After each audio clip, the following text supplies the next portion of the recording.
PlayStation's kingdom into a graveyard of fun. You bet all your chips on the long service spree, but the fans only asked for Bloodborne on PC. You whisper to Aloy, you'll lead us to gold, but all that we got was the same game result. Like your service dreams, oh they burned in the night, like a Discord server in a fanboy fight. Spin, spin, Herman, dance through the fire. You sold us the dream, now you're stuck in the mire. Light service graveyards, abandoned and cold, like a PS portal nobody holds.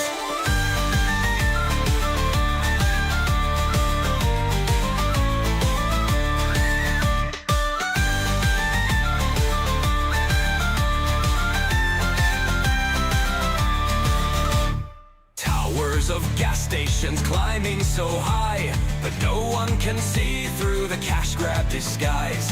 Fair games, oh fair, what a terrible name. Stealing from the rich, Sony's playing that game. You said lip service is future, just give me some time. But now you're demoted, oh what a decline. Naughty Dog stranded, the last of us cursed. The only thing alive is your PR rehearsed. Spin, spin, Herman, your fate is unkind. Jorian has left you, now watch Sony blind. Your horizon obsession, your service collapse. Your legacy's buried in overpriced scraps. A decade you reigned, but the players withdrew. Aloy can't save you, she's also confused.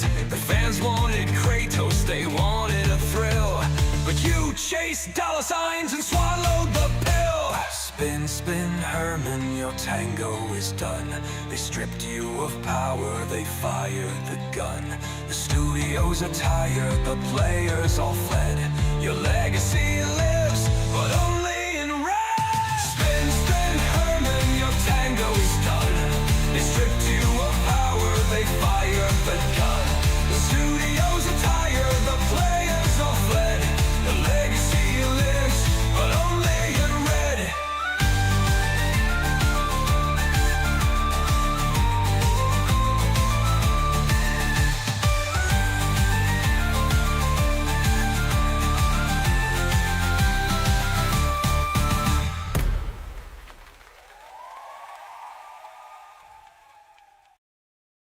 Time to play the game.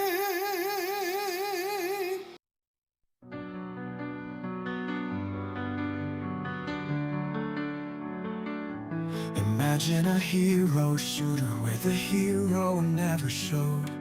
That's most definitely what's up. Imagine a game with a player base that just refused to grow. 16 times the detail. A 5v5 hero shooter with gameplay that's just okay. And characters that remind me of Tupperware and white bread. No, I'm not talking about Overwatch. Please stop bringing up Overwatch. This game is not Overwatch. It's actually something else.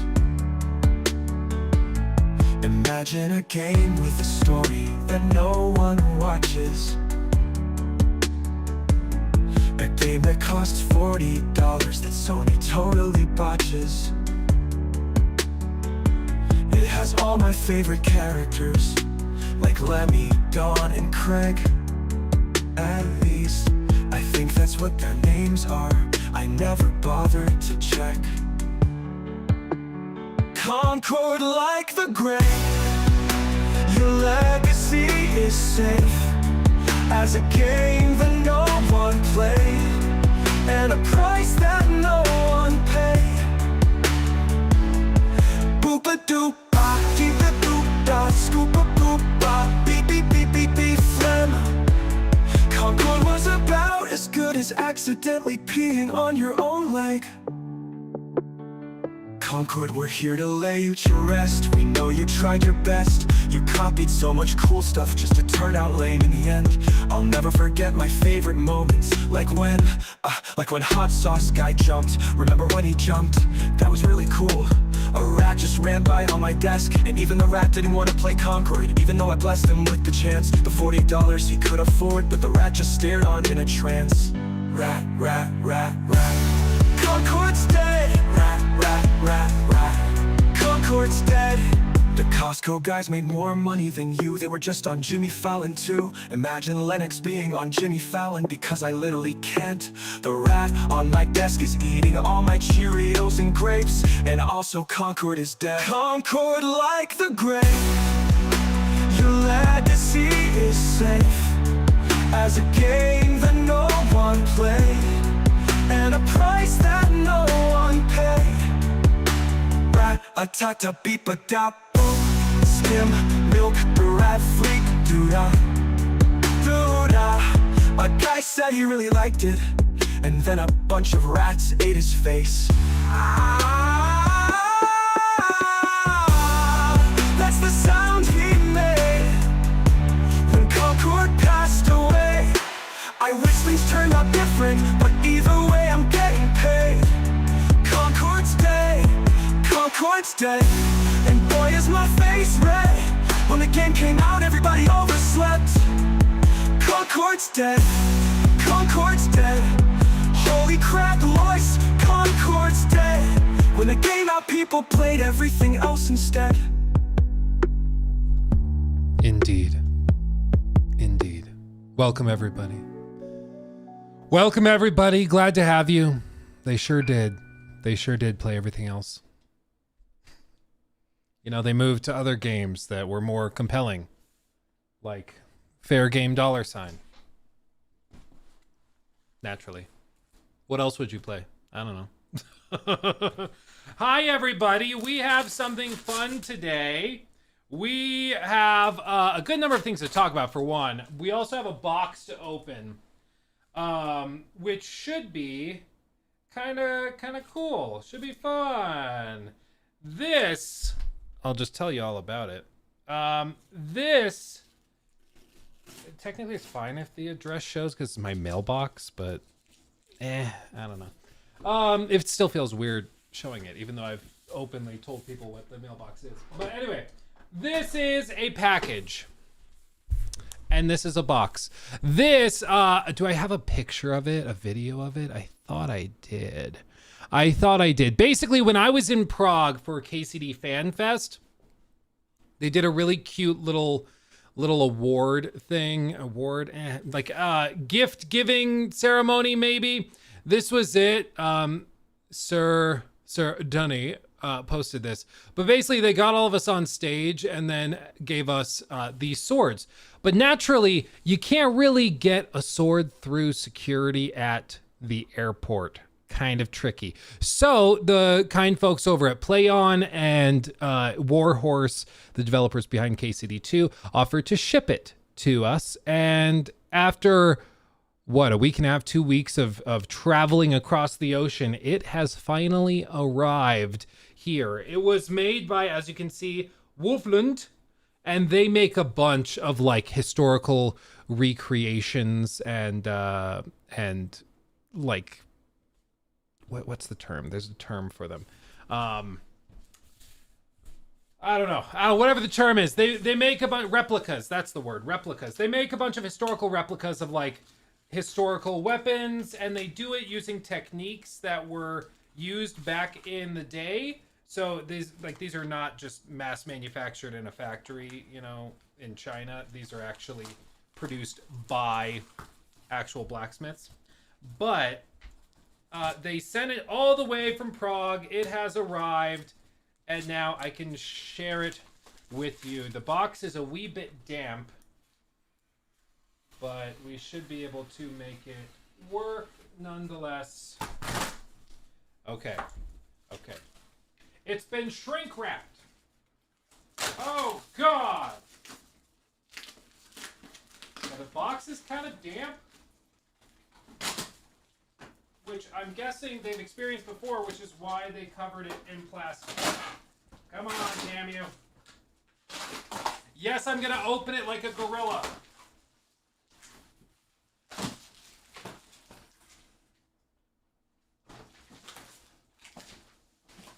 Okay. Step 1, complete. Step 2. I don't know. That's the best way to do this. My understanding is this is the exact same one we had on stage.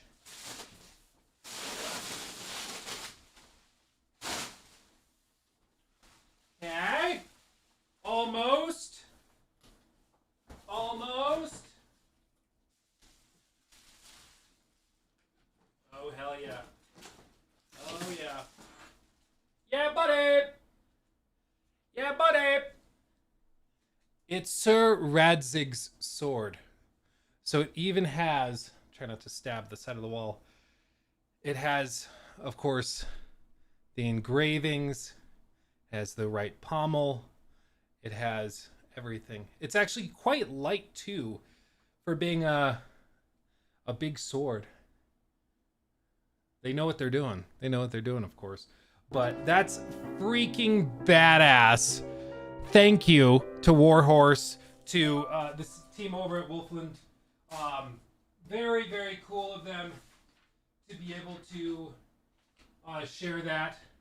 They have, they stress, the decorative sword is not a toy.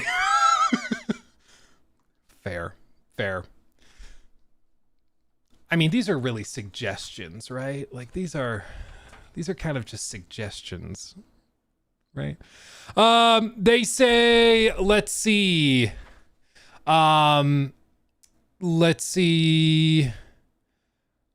This is all like maintenance stuff. It's a historical sword replica. It's intentionally blunted. They're like, please don't try to sharpen it, please. But very, very cool. My plan has been to put it right back there, where I actually have another sword as well. This one's not as nice though.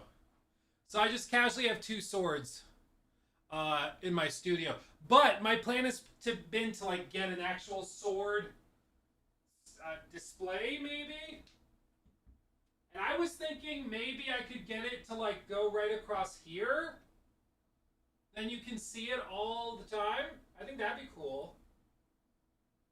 Maybe like we cross the blades like that. I don't know. We have options. I will figure it out. And I will get a proper mount befitting Sir Radzig's sword. But thank you again to Warhorse. Very, very cool. And to Play On for making that possible. Freaking awesome, dude. Freaking awesome. I think you can like 3D print sword holders, so I could 3D print maybe holders. I like the idea of them like crossing, so they're like in the room with me. I think that'd be cool. And I have to put them, because I have kids, I have to put them away like out of grabbing toddler reach, which is doable. But really cool. I also just like this stance Sir Toby struck. If you're wondering, this is how he stood all week. Or all weekend for the event. He was always just, he's a showman. It was very, very cool. Very, very cool. And a lot of amazing people. It was honestly an incredible event. So if they do KCD Fan Fest next year, you better believe I'm going back again. It was awesome. So thank you again to Warhorse. It's baller. We'll get it put up in the studio. It'll become a permanent fixture. Mark my words. How are you guys doing? Can I buy this sword somewhere? I believe you can. Wolfland, I think. Is this it? Is this them? I think this is them. Yeah. Sir Radzig's sword. You can get the same exact sword if you so desire. But I mean, it's a replica sword made by actual blacksmiths, so it's pricey, but man, it's pretty cool. And it's made in the Czech Republic too. But dude, they make everything. They make armor. Like seriously. They make, like, you can just order a Viking helmet if you want. chainmail the lion shield. Like, this is crazy. This is crazy. So if you want like medieval gauntlets, you can get those. A gambeson with detachable sleeves and burgundy, red, black. They make all of it. So check them out. They also ship, it looks like fully internationally, obviously. Actually made in Prague. They ship with FedEx, DHL, Post, everything. So check them out. Check them out. Wolfland, if you want it. I don't know if they'd be able to make helmets big enough for my head. I'll tell you what, though. It's my burden to bear. My burden to bear. Got a freaking basketball on a toothpick. That's what my head is. Anyway, how are you guys doing? Everybody feeling good? Everybody vibing, rocking and rolling? DG, thank you for the 4 months. Damn, Luke, you've got a nice big sword. Thanks. I mean, you know, it's just the package I was delivered. I signed for it, but God delivered it for me. So there you go. That's how you do it. Strawberry. I'm sure it's strawberry, but I like pronouncing it like a British person says strawberry, where they just drop consonants and vowels because that's fun. Strawberry, thank you for the 5. I want a handheld PC and I'm a Game Pass sub. As an Ally owner, do you believe the XXX ROG Ally X Xbox XXX is worth the confirmed 900? I think if you already have an Ally, I'm assuming you mean base Ally, not an Ally X. Probably not, unless you can sell your current Ally for a decent price. My problem, it's funny, I'm in the exact same spot you are. I have the base ROG Ally, which I like, but the battery life is donkey ass. It's terrible. Like, it's so bad. So I basically always have to carry a battery pack with me if I ever use it. And it sucks up the battery in that one too. So I've considered like, oh, do I just upgrade to the ROG Ally X? But then I just have an ROG Ally laying around. So if you can find somebody that's willing to buy it off of you for like $400, or I don't know what a fair price would be. But if you can get a decent chunk of change to basically discount the upgrade, then it makes sense. But if you're just paying out of pocket, I think you'll be kind of disappointed by the improvements, because it's like, it's better, but it's not like leaps and bounds better than the Ally, you know? Do another giveaway. We are doing a PS5 Pro giveaway. We are right now. Links in the link tree in the description box. Enter. Do it. You'll be happy. You could win. How do I access the member Discord? Luke, connect your YouTube account to your Discord account through the connections tab. If you go into settings, there's a connections tab, and then you can join and connect your accounts. If you do that and you still don't get the auto invite to the new Discord, just email me, luke@28thav.com. It's also the email in the link tree and all of that. But just include proof that you're a member and I will get you hooked up. Okay. Let's see what else. Marky, thank you for the 5. Hey Luke, love your content. Question for you. Will you play/review Dying Light the Beast? Super hyped for it. I won't have like a sorted review. We're kind of down to the wire on that at this point. So I won't have a sorted review, but I do plan on trying it and giving it a shot, because it sounds like they've made improvements pretty much across the board with everything, which is really, really nice to see. And we also have a story about making improvements across the board, because Vampire Masquerade Bloodlines 2, they have gone back on a lot of what they said they were going to do, which is good news. So we'll talk about that. Let's see, what else did I say? I read that one. Michael, thank you for that resub. 6 months. Booyah. It doesn't make sense to me to pay more for a handheld than a PS5 Pro. I mean, the portability you're paying a premium for. So handhelds make amazing sense for some people. They don't make any sense for others. If you're somebody who like works from home, you have a TV in your bedroom with a console connected to it, you play games on the couch already, that like there is very little reason to buy a handheld gaming device. Like, you just don't need it. It doesn't make sense. But if you're somebody that maybe has a commute, like you ride the train to work every day or something, and that gives you 45 minutes there and back that you're just not doing anything, handheld gaming makes perfect sense. And it could be a life changer, being able to play through games, you know, in little bitty bits as you are traveling. Same if you travel a lot for work on planes and stuff. Of course, having a handheld gaming device is really handy. So it just changes based on your lifestyle and how you work. But for some people, I agree, it doesn't make any sense. And it's like, just buy a PS5 Pro or a PC or something. But for others, it makes amazing sense. Let's see, Velvet Patterns. Thank you for the membership as well, my friend. Thank you.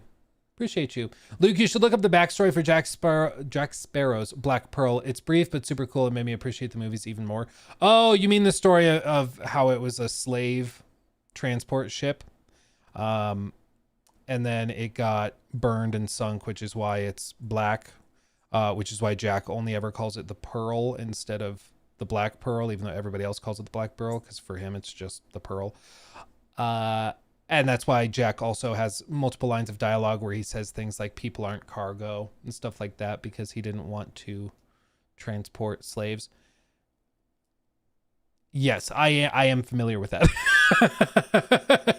I love me some Pirates of the Caribbean. I love me the Pirates of the Caribbean. But yeah, I hope they can find some way to bring it back. But yeah. Yeah, I love me some Pirates of the Caribbean. Let's see. Okay, we're caught up there. Booyah. Will Yote fail because of the drama going on? No. I mean, you have some people upset that they fired the person that said the terrible things. Other people are upset that that person said the terrible things, but like they literally fired them. And so now I think the goalpost has moved and they're asking for Sucker Punch to issue a public statement. Like, what's the word? There's a term for it. I'm blanking on it. My coffee hasn't kicked in yet this morning. But issue a public statement specifically, like separating themselves from the comments, or I can't think of the word. There's a word for it. So I don't know. Some people are not going to buy it because of it, but I think the vast majority of people who were going to buy it are going to still buy it. Condemning. That's the word. Yeah, I could not think of the word condemning. I was like, there's a word for this thing. I know there's a word for it. I could not think of it. But yeah. I mean, they fired the person who said the terrible thing. And I'm just generally somebody who doesn't think that the words of one person within an organization should therefore discount the entire organization. If it's a company-wide like culture issue and like it's a widespread thing, then I think there's a discussion to be had. I think that would make sense. But as far as I'm aware, it's like this one specific person said the terrible thing and then they fired them, which is like literally what most people were hoping for. So I don't know, but I think that the game will do fine regardless. So, let's see. Many of the devs agreed with it. One thing I will say, Blake, is that game development, really any artistic anything, whether it's film, TV, games, novels, theater, certainly, any sort of creative arts industry is like 85% to 95% hardcore left-leaning. And like I've done a lot of theater, I've done a lot of musicals in my local community. And for whatever reason, it is a very, very left-leaning thing. There's jokes that even those same people will make where they're like, yeah, all the right wingers went and got jobs and made all the money. You know, like people make jokes about it, but it doesn't surprise me at all that there's a lot of people that might have similar opinions throughout the rest of the company. And I'm sure throughout the rest of the broader organization as well. But the difference is, as far as I've seen, they're not openly, publicly cheering on assassinations. They might say something in their own house, which is their right. They can do whatever they want in their own home. You can say what you want, like whatever. They're just not broadcasting it super publicly like that one person did who got fired. You know. You have freedom of speech. You don't have freedom of consequence from your speech. That's the difference. That's the difference. You can say whatever you want, but then you can't be upset when you have to live with the consequences. Live with the consequences. Well put, DSP. Well put. Okay, I want to talk about something more interesting. Let's see. Let's touch on this real quick. Vampire the Masquerade Bloodlines 2.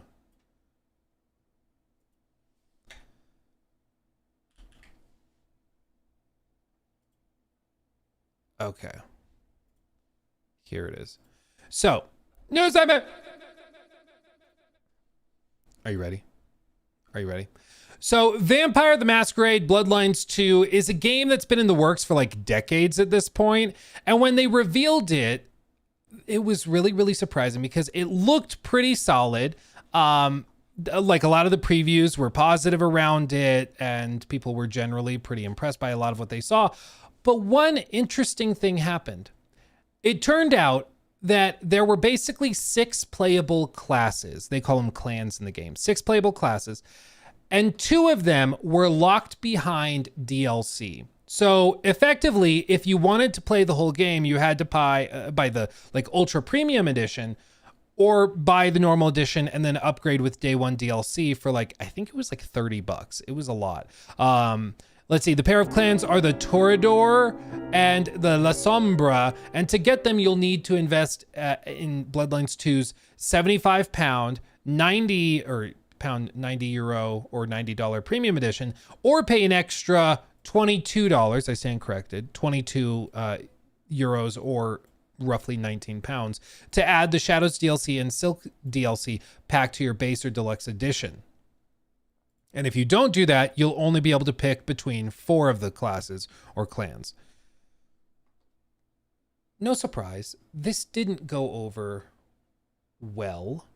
To have 6 playable classes and then lock a third of them behind a paywall, that's really, really slimy.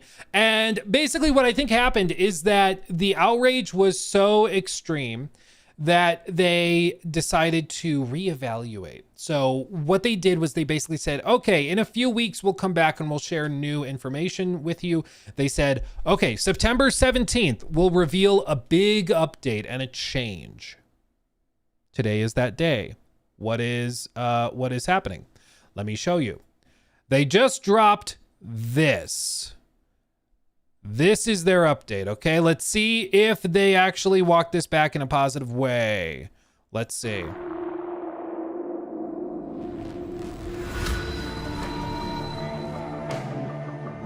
Take me where you want. Wow, you're like a fucking dream or something. Right there. Choose one of 6 playable clans. They have backtracked it.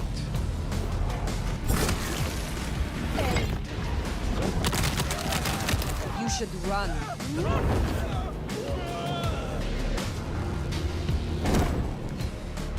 Do not resist. It's not often I see someone new in my city. Tell me your story, and we shall see if we are friends or not. I found that asking the cabinets real nicely make all the difference. Well, if it isn't my favorite Flatfoot. Hey, Philomena, I never can resist a well-packed set of suspension files. Damn, you're one sexy piece. Need someone to keep you warm tonight?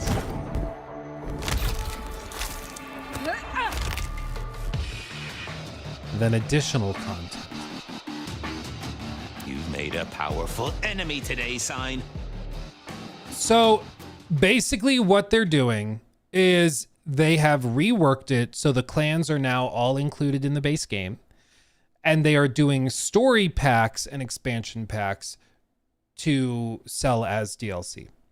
So they've reworked it. They still are doing a lot of DLC and paid extra content and stuff like that, which is a classic Paradox thing. I mean, if you don't know anything about Paradox,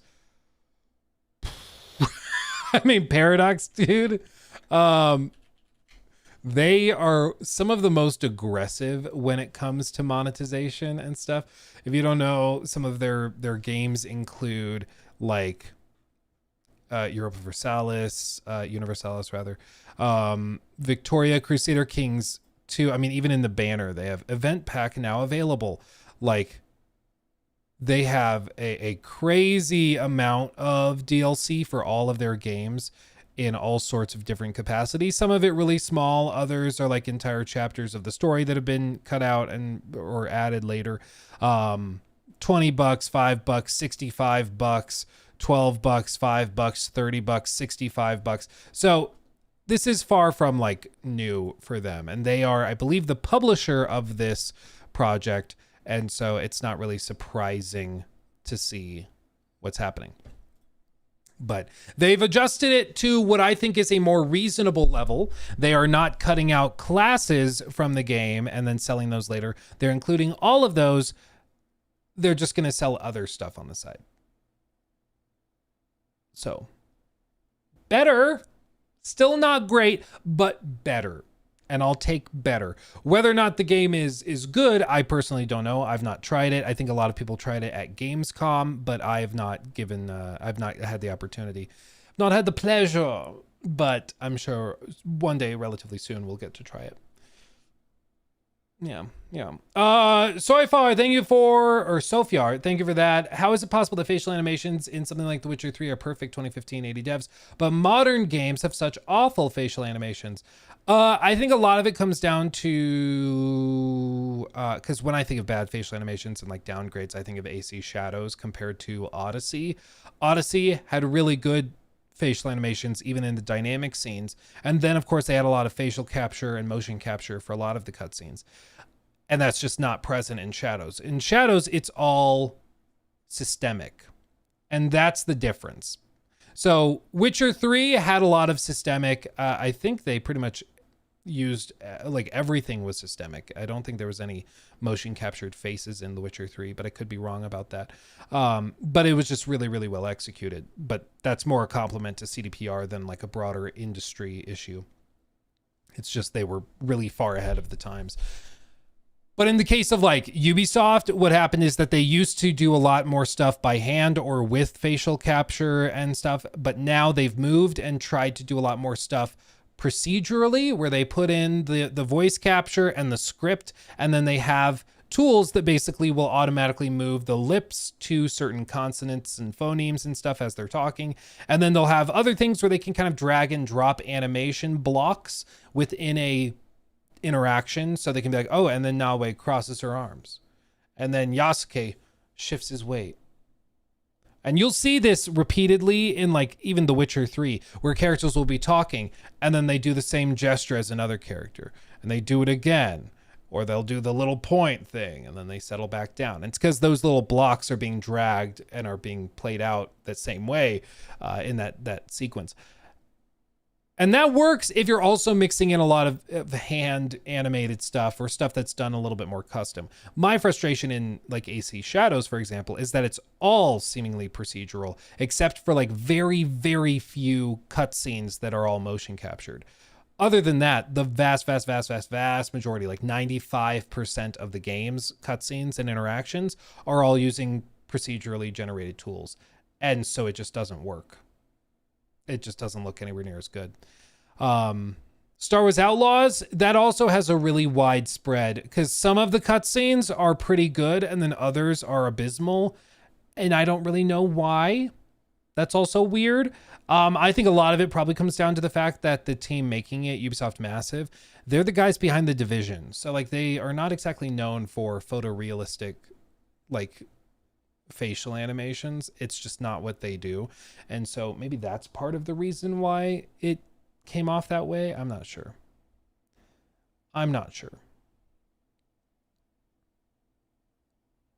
But either way, I agree that it feels like a lot of facial animations and stuff have kind of taken a step backwards. My face is tired and your goddamn father. That legendary line will live on forever. Let's be real. Forever. I I heard it's not really an RPG, just an action game mainly. I hope it's not true. You ever played the first game? I never played the first game. I've heard lots of people talk about it. I think it's not going to come off as an RPG the way some people might define it, but I think it's going to basically be like, oh, here's a few more linear levels, but you can go through them different ways based on what class you chose. Roberto Robles donated MX $200 through Super Chat. Thank you. Howdy Luke and fam. I understand the No Man's Sky grind is not for everybody, but I love it personally. Only recently I learned about the lore. It's actually pretty cool and maybe worth having a small segment on it. I haven't dug into the lore. I will say No Man's Sky is one of those games I've really wanted to get into. I've been really intrigued by it. I just, for whatever reason, can never get past like an hour to an hour and a half of grinding. I like get to that point and I just can't go any further. I don't know why. It just loses me. I don't know if it's the pacing. I don't know what the deal is, but yeah, I check out pretty regularly when I try it, which is too bad. It's too bad, but I haven't dug into the lore. I'm not really sure what it has to offer. Not sure. Not sure. What is the KCD coffin behind Luke? Oh, that's funny. Good spot. Yeah, it does kind of look like a coffin. Yeah, they sent the sword that I got in Prague. They shipped it all the way to me so I wouldn't have to deal with it in customs. But yeah, it finally arrived. I think I'm gonna mount it like right here on this wall, so it's always in frame. But I got to get the mounting hardware for it. Yeah, it's the whole thing. Yeah.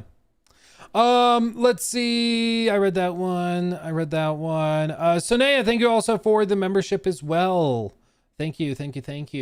Okay, I wanted to just show you guys this. I don't really have a full segment for it. I just thought it was interesting. You know, they're working on Cyberpunk's sequel right now, right? Project Orion, while they're also working on The Witcher 4. Well, Pavel, he is the associate game director on Cyberpunk 2. And do you know where he is right now? I just thought this was kind of interesting. He is traveling to what is often called the cyberpunk city of China. And he's posted some pictures of it. So like, look at this.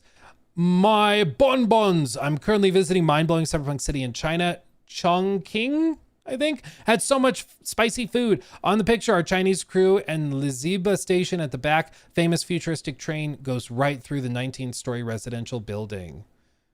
He's so funny. But yeah, so he's here. You've probably seen videos of this train. It like literally cuts through an apartment building. It's ridiculous. And other pictures of him. So he spent multiple days out there for some reason.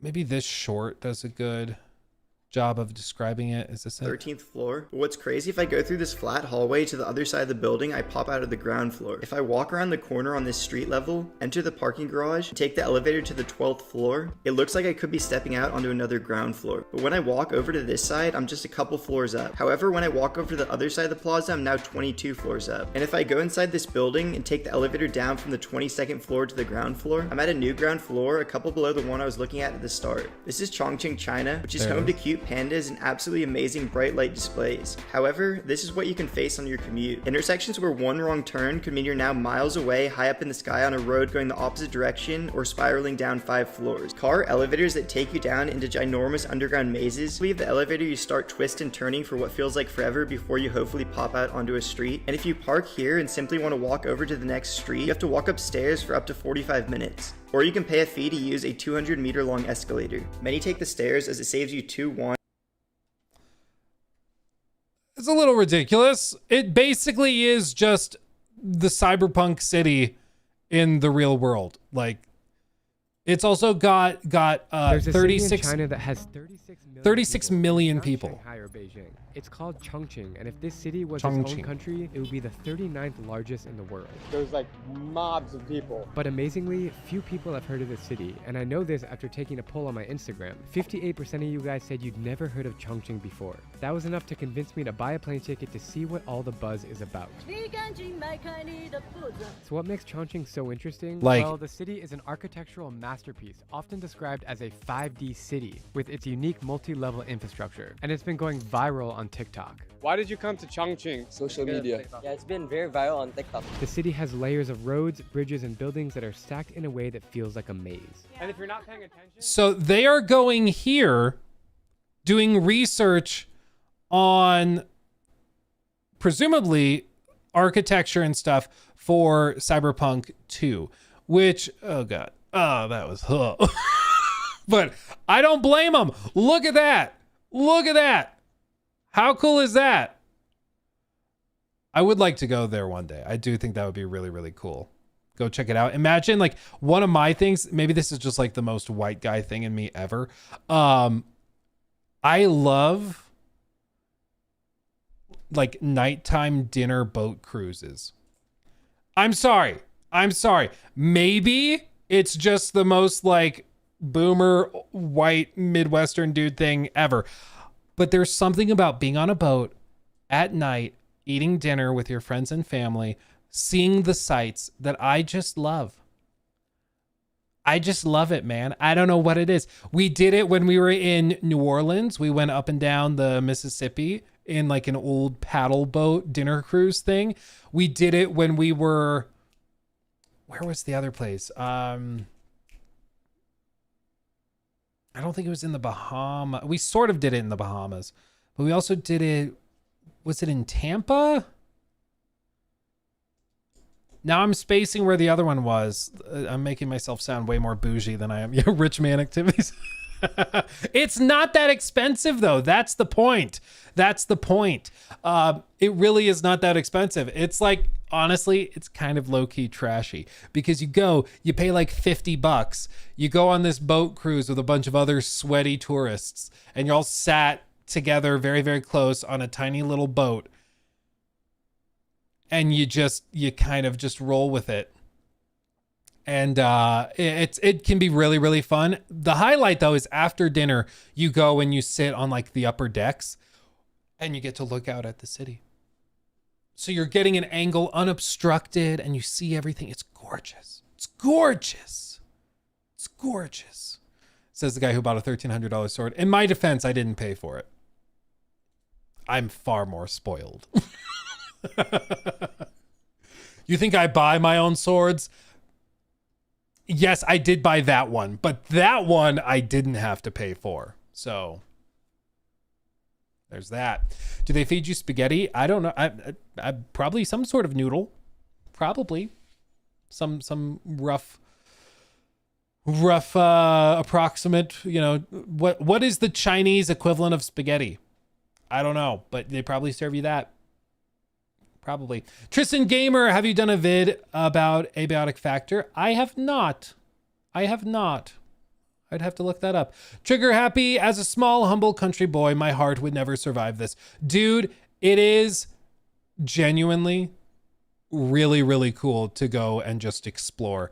It makes you realize the world is both a lot bigger than you thought and also a lot smaller in the sense that it's like a lot more accessible. Like if you want to go to China, you can. It's like not the most ridiculously expensive thing in the world. Yes, it's not something that you're going to just casually do once a year. But if you want to save for a few years and then go to China, you can do that.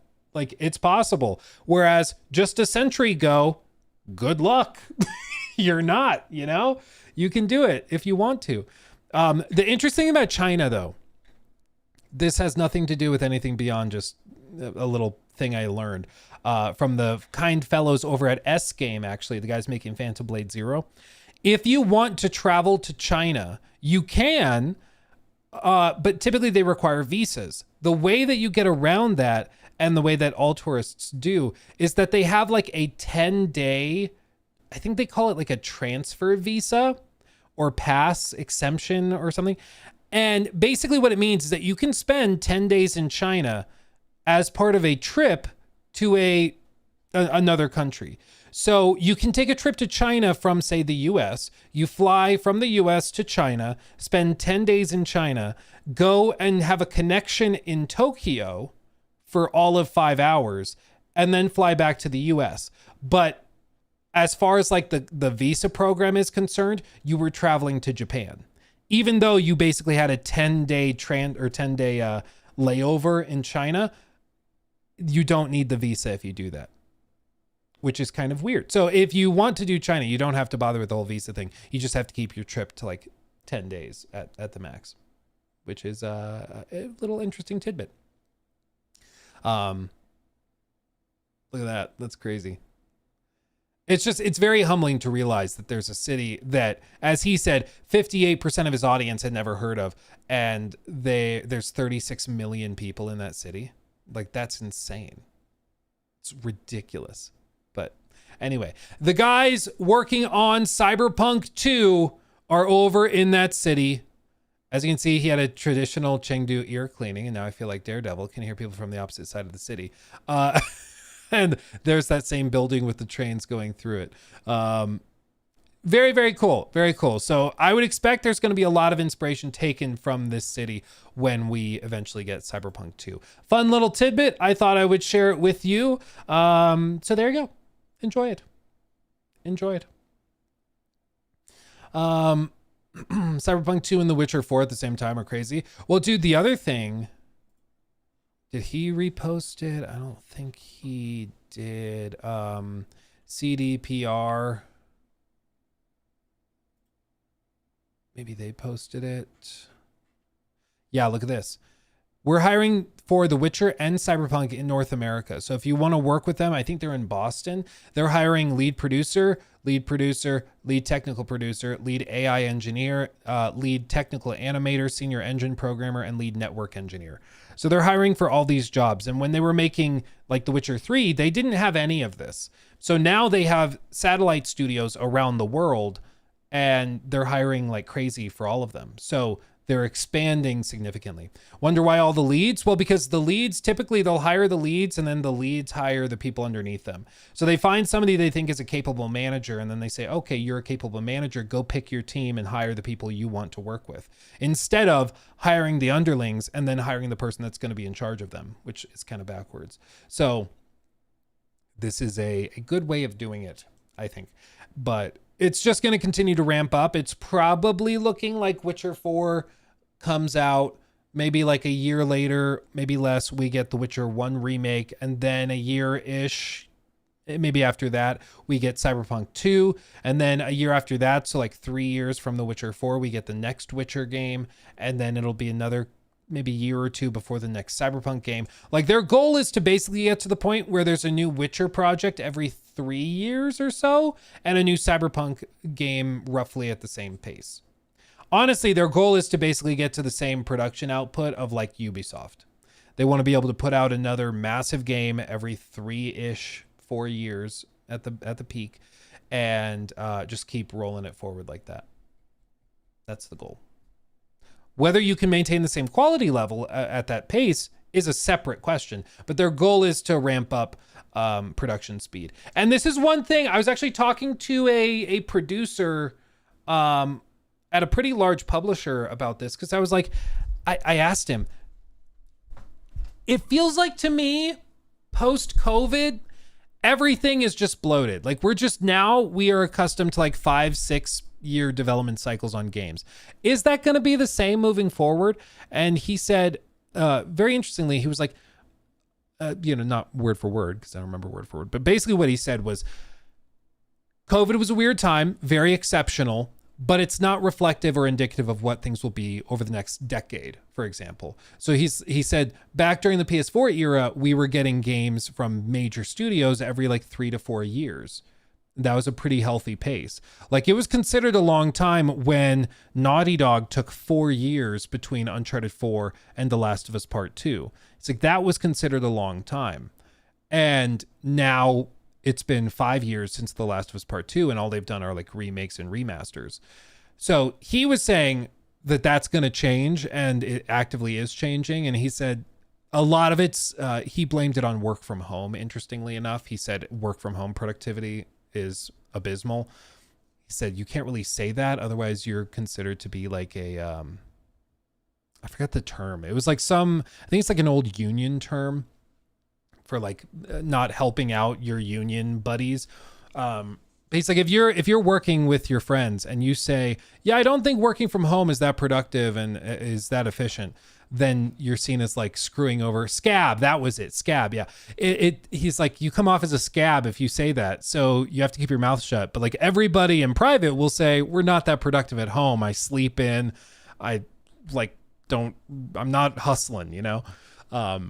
So he said a lot of companies pulling back the work from home stuff, trying to ramp up in-office work again. He said that will help, but he thinks that over the next decade or so, production timelines are going to speed up, and it's going to be, you know, maybe 3-4 years between massive projects again, which should greatly reduce the cost of those productions. It should increase the pace at which we get them, and we just kind of have to get back to normal. But COVID basically just threw everything for a loop for like a year and a half, and then the after effects of that are still being felt today. But I don't know. Disagree completely, at least for me, on work from home. Yeah, dude, for some people, they like being able to work in their own space makes them way more productive. For other people, I think it makes perfect sense that they're way less productive. It's definitely like a case by case situation, which is why, like, if you can have standards or ways of tracking productivity and then you grade employees based off of that instead of just blindly being like, no work from home at all. Well, if there's a guy that does twice the work at home, you should let him work from home. I mean, he's way more valuable as an employee working from home. So they should just come up with ways of grading productivity and then let employees go where they're most productive, you know? I never play No Man's Sky while working. I won't lie, I play on my Ally X on remote days.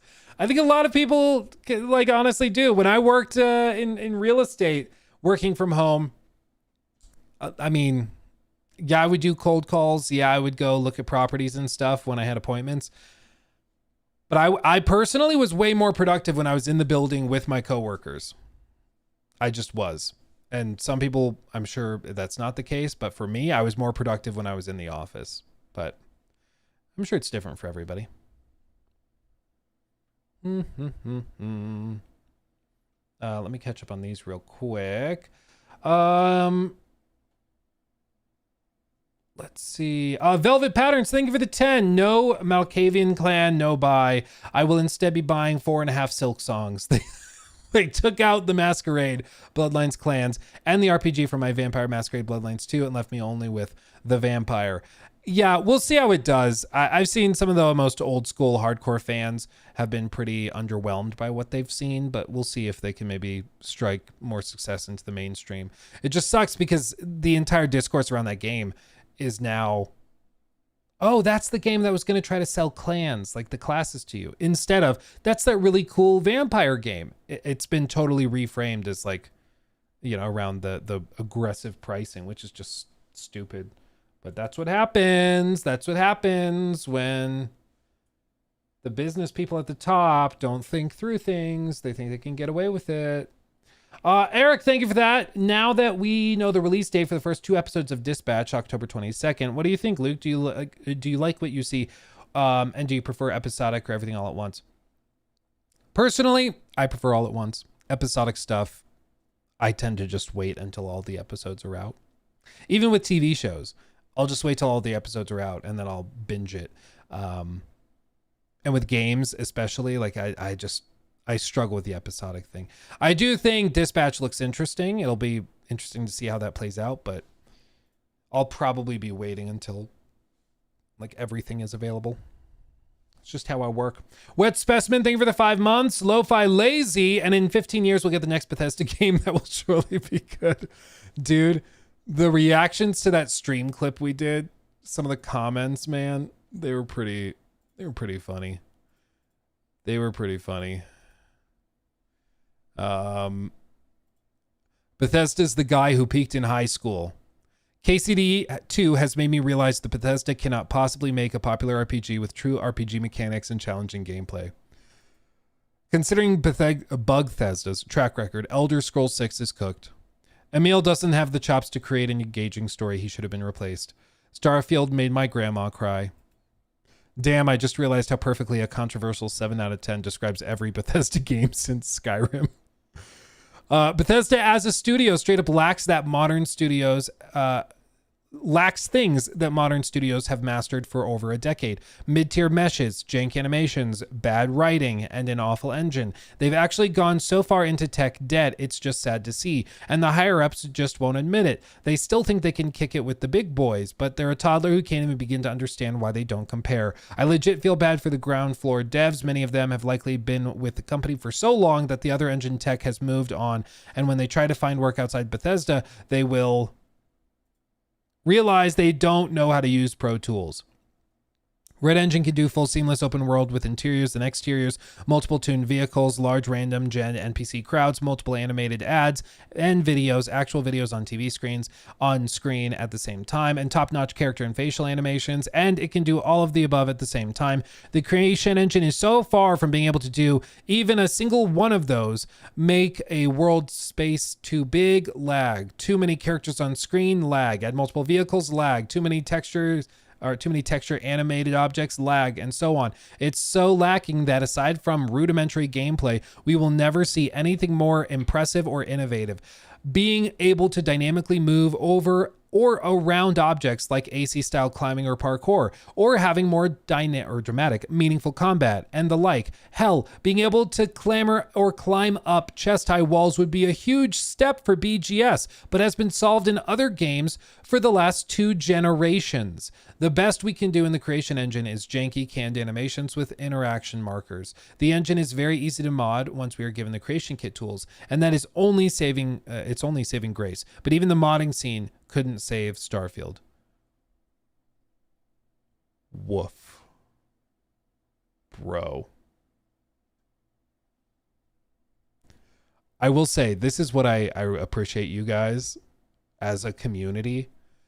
The passionate, thoughtful comments and responses to stuff always blow my mind. Like, that somebody will take the time to break this down and explain it from their point of view. I just find it so impressive, you know. It comes off to me like this is a modder who knows what he's talking about. That's the vibe I'm getting, and that he's been very frustrated at the lacking features of the creation toolkit.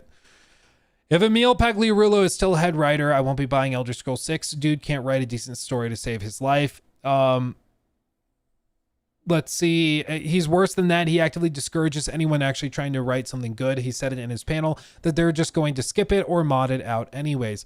What he said was, you can write the next great American novel and the players will tear out the pages and make paper airplanes. Which, I understand the analogy. You can write a really compelling story and a lot of players will not connect with it or interact with it. That's true. But it definitely sounds like you're saying that therefore no one will appreciate a good story, which is not true. Like, I think there's a subset of players, 5-10%, I don't know, that kind of ignore the main story and will just skip dialogue. Like, they don't pay attention to it. They'll look up a story recap at the end if they care, but they're just skipping dialogue to get to the game. That's true. There are people like that, for sure. But there's a whole hell of a lot of people that will listen to the dialogue and will listen to the story and will think about it and analyze the plot and look for plot holes and appreciate the nuance and the little bitty things that are at play within it. You know, they will. They really, really will. And when, like, those players who do dig into the nitty gritty details, they like find themselves appreciating those little details so much more. So much more. Because those little details are what elevates it to a whole other level. Like, for example, I was going to try to find a way to bring this up. Because I saw it again. Confession time. I've been rewatching Breaking Bad. It's amazing. It's always so amazing. And I love it dearly. Okay. There is a scene in Breaking Bad where there's a tiny, tiny, tiny detail that is freaking amazing. It's brilliant, okay? It's brilliant. So quick, can I just put text on screen? Text. Maybe this one. Not Hellblade 1. Hold on. Just go on mute as long as this is on. Okay? Go on mute as long as this is on, because I'm just going to show you this real quick because it's so good. And hopefully we don't get copyright struck. Okay, spoilers. There's a moment where Hank realizes that Walter White, Bryan Cranston's character, is Heisenberg. He's the guy he's been looking for, right? There's a moment he realizes this. And all of the thoughts of what Heisenberg has done flood into his mind. And he realizes, oh my God, this is the guy that has poisoned people, that has run people down, that has organized mass executions within prisons to get rid of witnesses. Like, he is a terrible, terrible guy. And listen to the first line of dialogue that happens when he opens the sliding glass door, okay? Marie is going to say something in reference to Walt.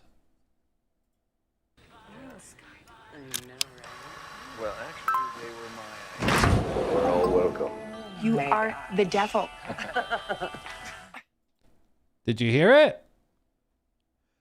She makes a small little comment in the context of the conversation they're having, but the first thing he hears her say in reference to Walter as he opens the door is, "You are the devil."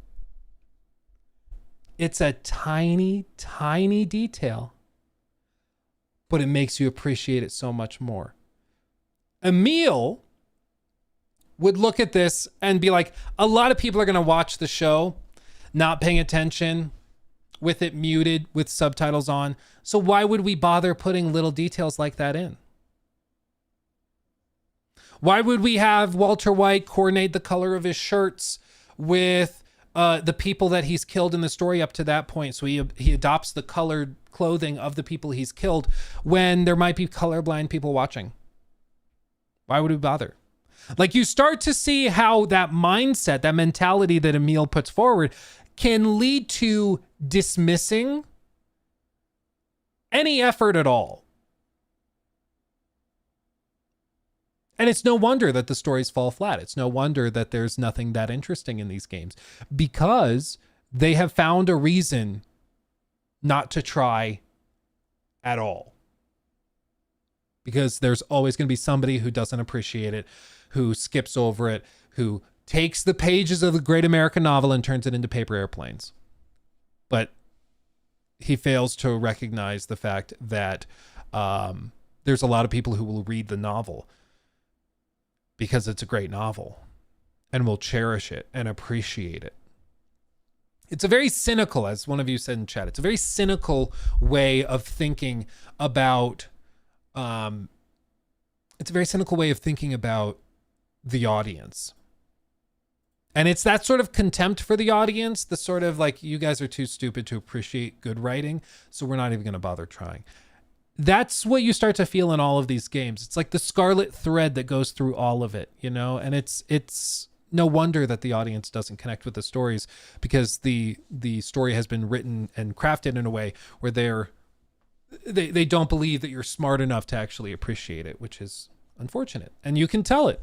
And now on the flip side, there's other stories that have been written, whether it's like God of War from 2018 to Ragnarok. That whole story is phenomenal and very, very compelling. The performances certainly help too.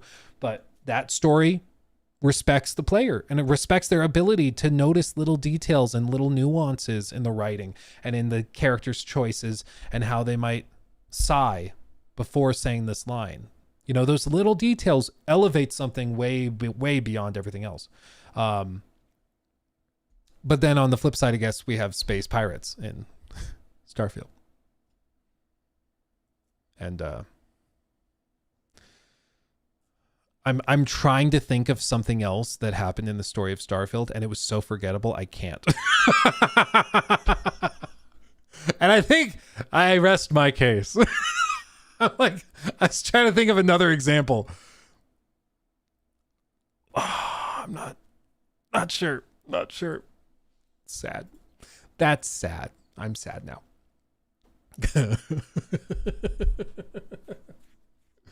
Oh my God. I'm ready for the next era of BGS stuff though, because it's really going to show whether there was anything learned at all from the feedback of Starfield. And I have a sneaking suspicion that there was very little learned. But we'll see. I'm also ready for the hype train to get insane. Like, dude, some of you guys were around back then when I was making those Starfield videos, when I was like, hey, he's being really coy about like on-planet space traversal.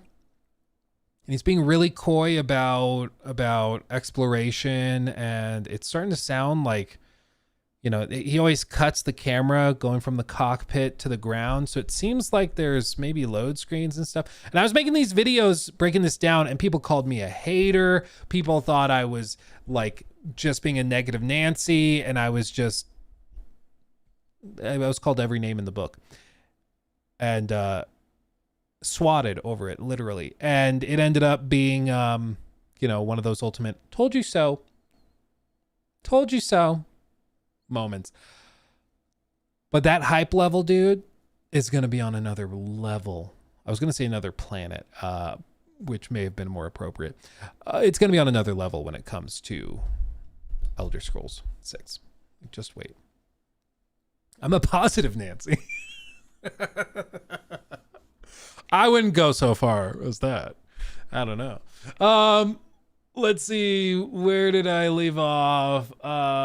Ooh, I got really far behind.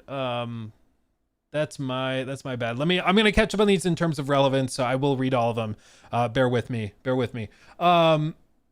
Okay. Oh, your bit about Todd in the AC4 remake video made me lol. Good. I'm glad, because it was, yeah, I mean, we gotta rep Todd whenever we can. Eben Hart, thank you for that one. For membership. Lo-Fi Lazy, thank you for the 10. Honestly, get the feeling that Emil, Todd, and the decision makers of BGS have not played any game beside their own for over a decade plus.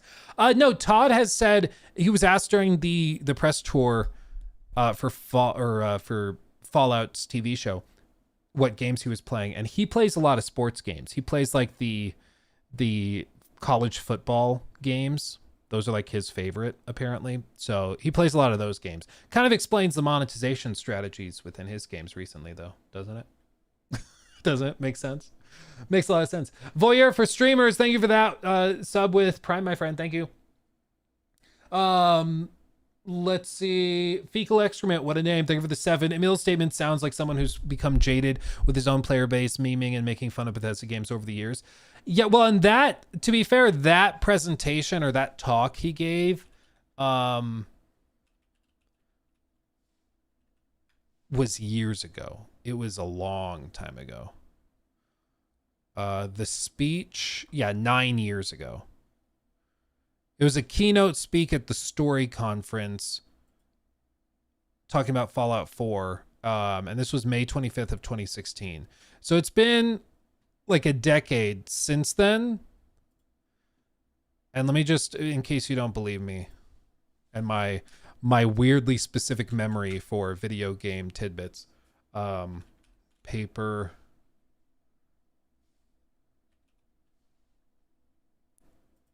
Here. People are like, Luke, why do you remember these specific things? I don't know. They're going to give this book, this great American novel, to the player. And what are they going to do with it? They're going to rip out every page and make paper airplanes out of them. And they're going to throw them around the room. And they're never going to see your story. Why do I remember that? I don't know. Got a bit of that tism. If only I could have applied it towards something more useful.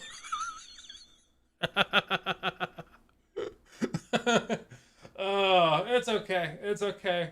It's fine. It's fine. Oh my God. He never made a great American novel. Well, that's the thing. That's the point though. He could, but he doesn't want to because nobody would appreciate it. You know?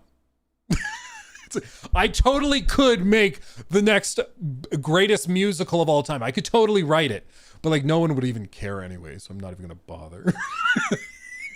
It's so stupid on its face, dude. It's so stupid.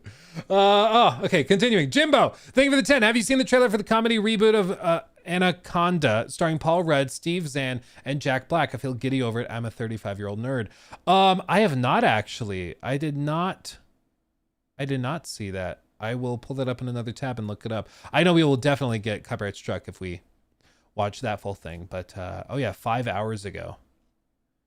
Brand new. Interesting. Okay, thank you for the suggestion. I will look that up. Interesting. Afterlife, thank you for the 10. Very generous. Speaking of the franchises that hate their audience, I know you're not the biggest COD fan, but do you ever get into zombies mode? Did you see the new trailer yesterday? I didn't mean to, or don't mean to derail. I did see the trailer for the zombie stuff. I do occasionally get into zombies, but usually it's in like a social environment. So like when my college buddies will come over and we're hanging out, I might boot up zombies or something and we'll do it split screen because I have been blessed. I've been blessed. I have a 110-inch projector in our like movie room, family room thing with like a laser projector on it. So you can do 4-player split screen. And it literally gives each player a 55-inch TV. So split screen games in my house are pretty fun. you know the old problem of like, oh no, we're playing zombies, but my screen is like this big, I can't see what's going on. No, in my house, you get basically your own 55-inch screen. It's a little stupid. It's pretty stupid. But yeah, I do like playing zombies in that capacity. I've never been like somebody grinding out challenge things or anything, but because I know some people go hard for the challenges. I've never been that good at zombies, but I like playing it in a social environment. Yeah, I like me some zombies. I like it. Luke, stay grounded. You better believe it, baby. You guys are allowed to make fun of me for it. Luke, are you compensating for something? Luke, why do you need a screen that big? You got a tiny PP? You can do whatever you want. You can do whatever you want. I mean, we have fun. Yeah, couch co-op, dude. It's so underrated, man. It's so underrated. It's so underrated. I hope it keeps up. You said it. Let's see. I mean, you do seem to collect a lot of swords. Dude, wouldn't it be funny if I also ended up driving like one of those massive raised trucks, but with like the really stupid skinny wheels?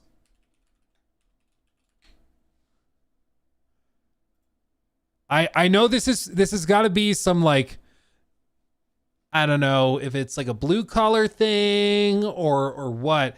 I have never understood the like comically raised trucks with the tiny skinny wheels, or like this.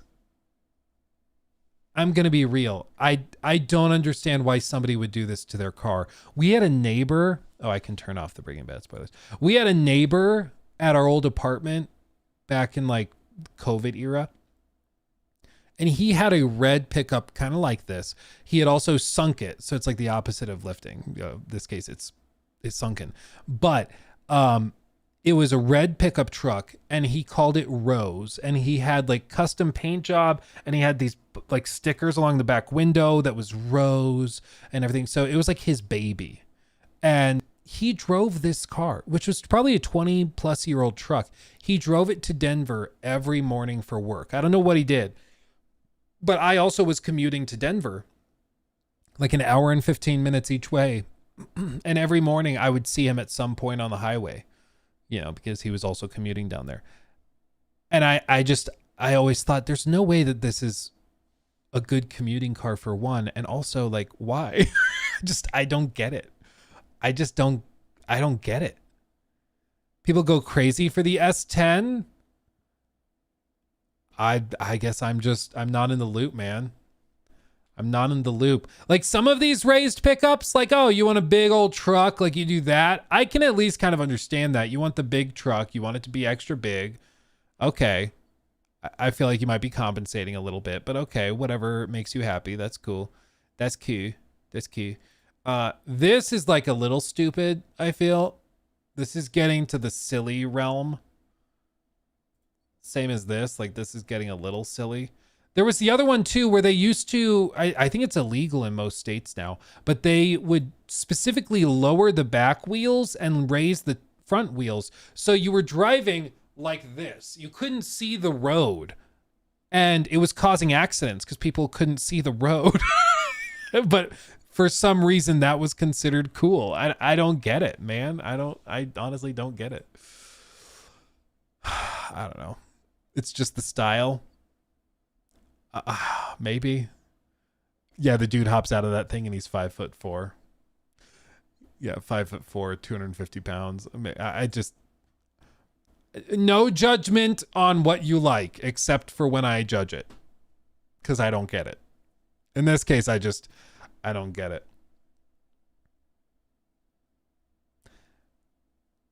Like, why? I don't think this would even be street legal, would it? There's no way this is street legal.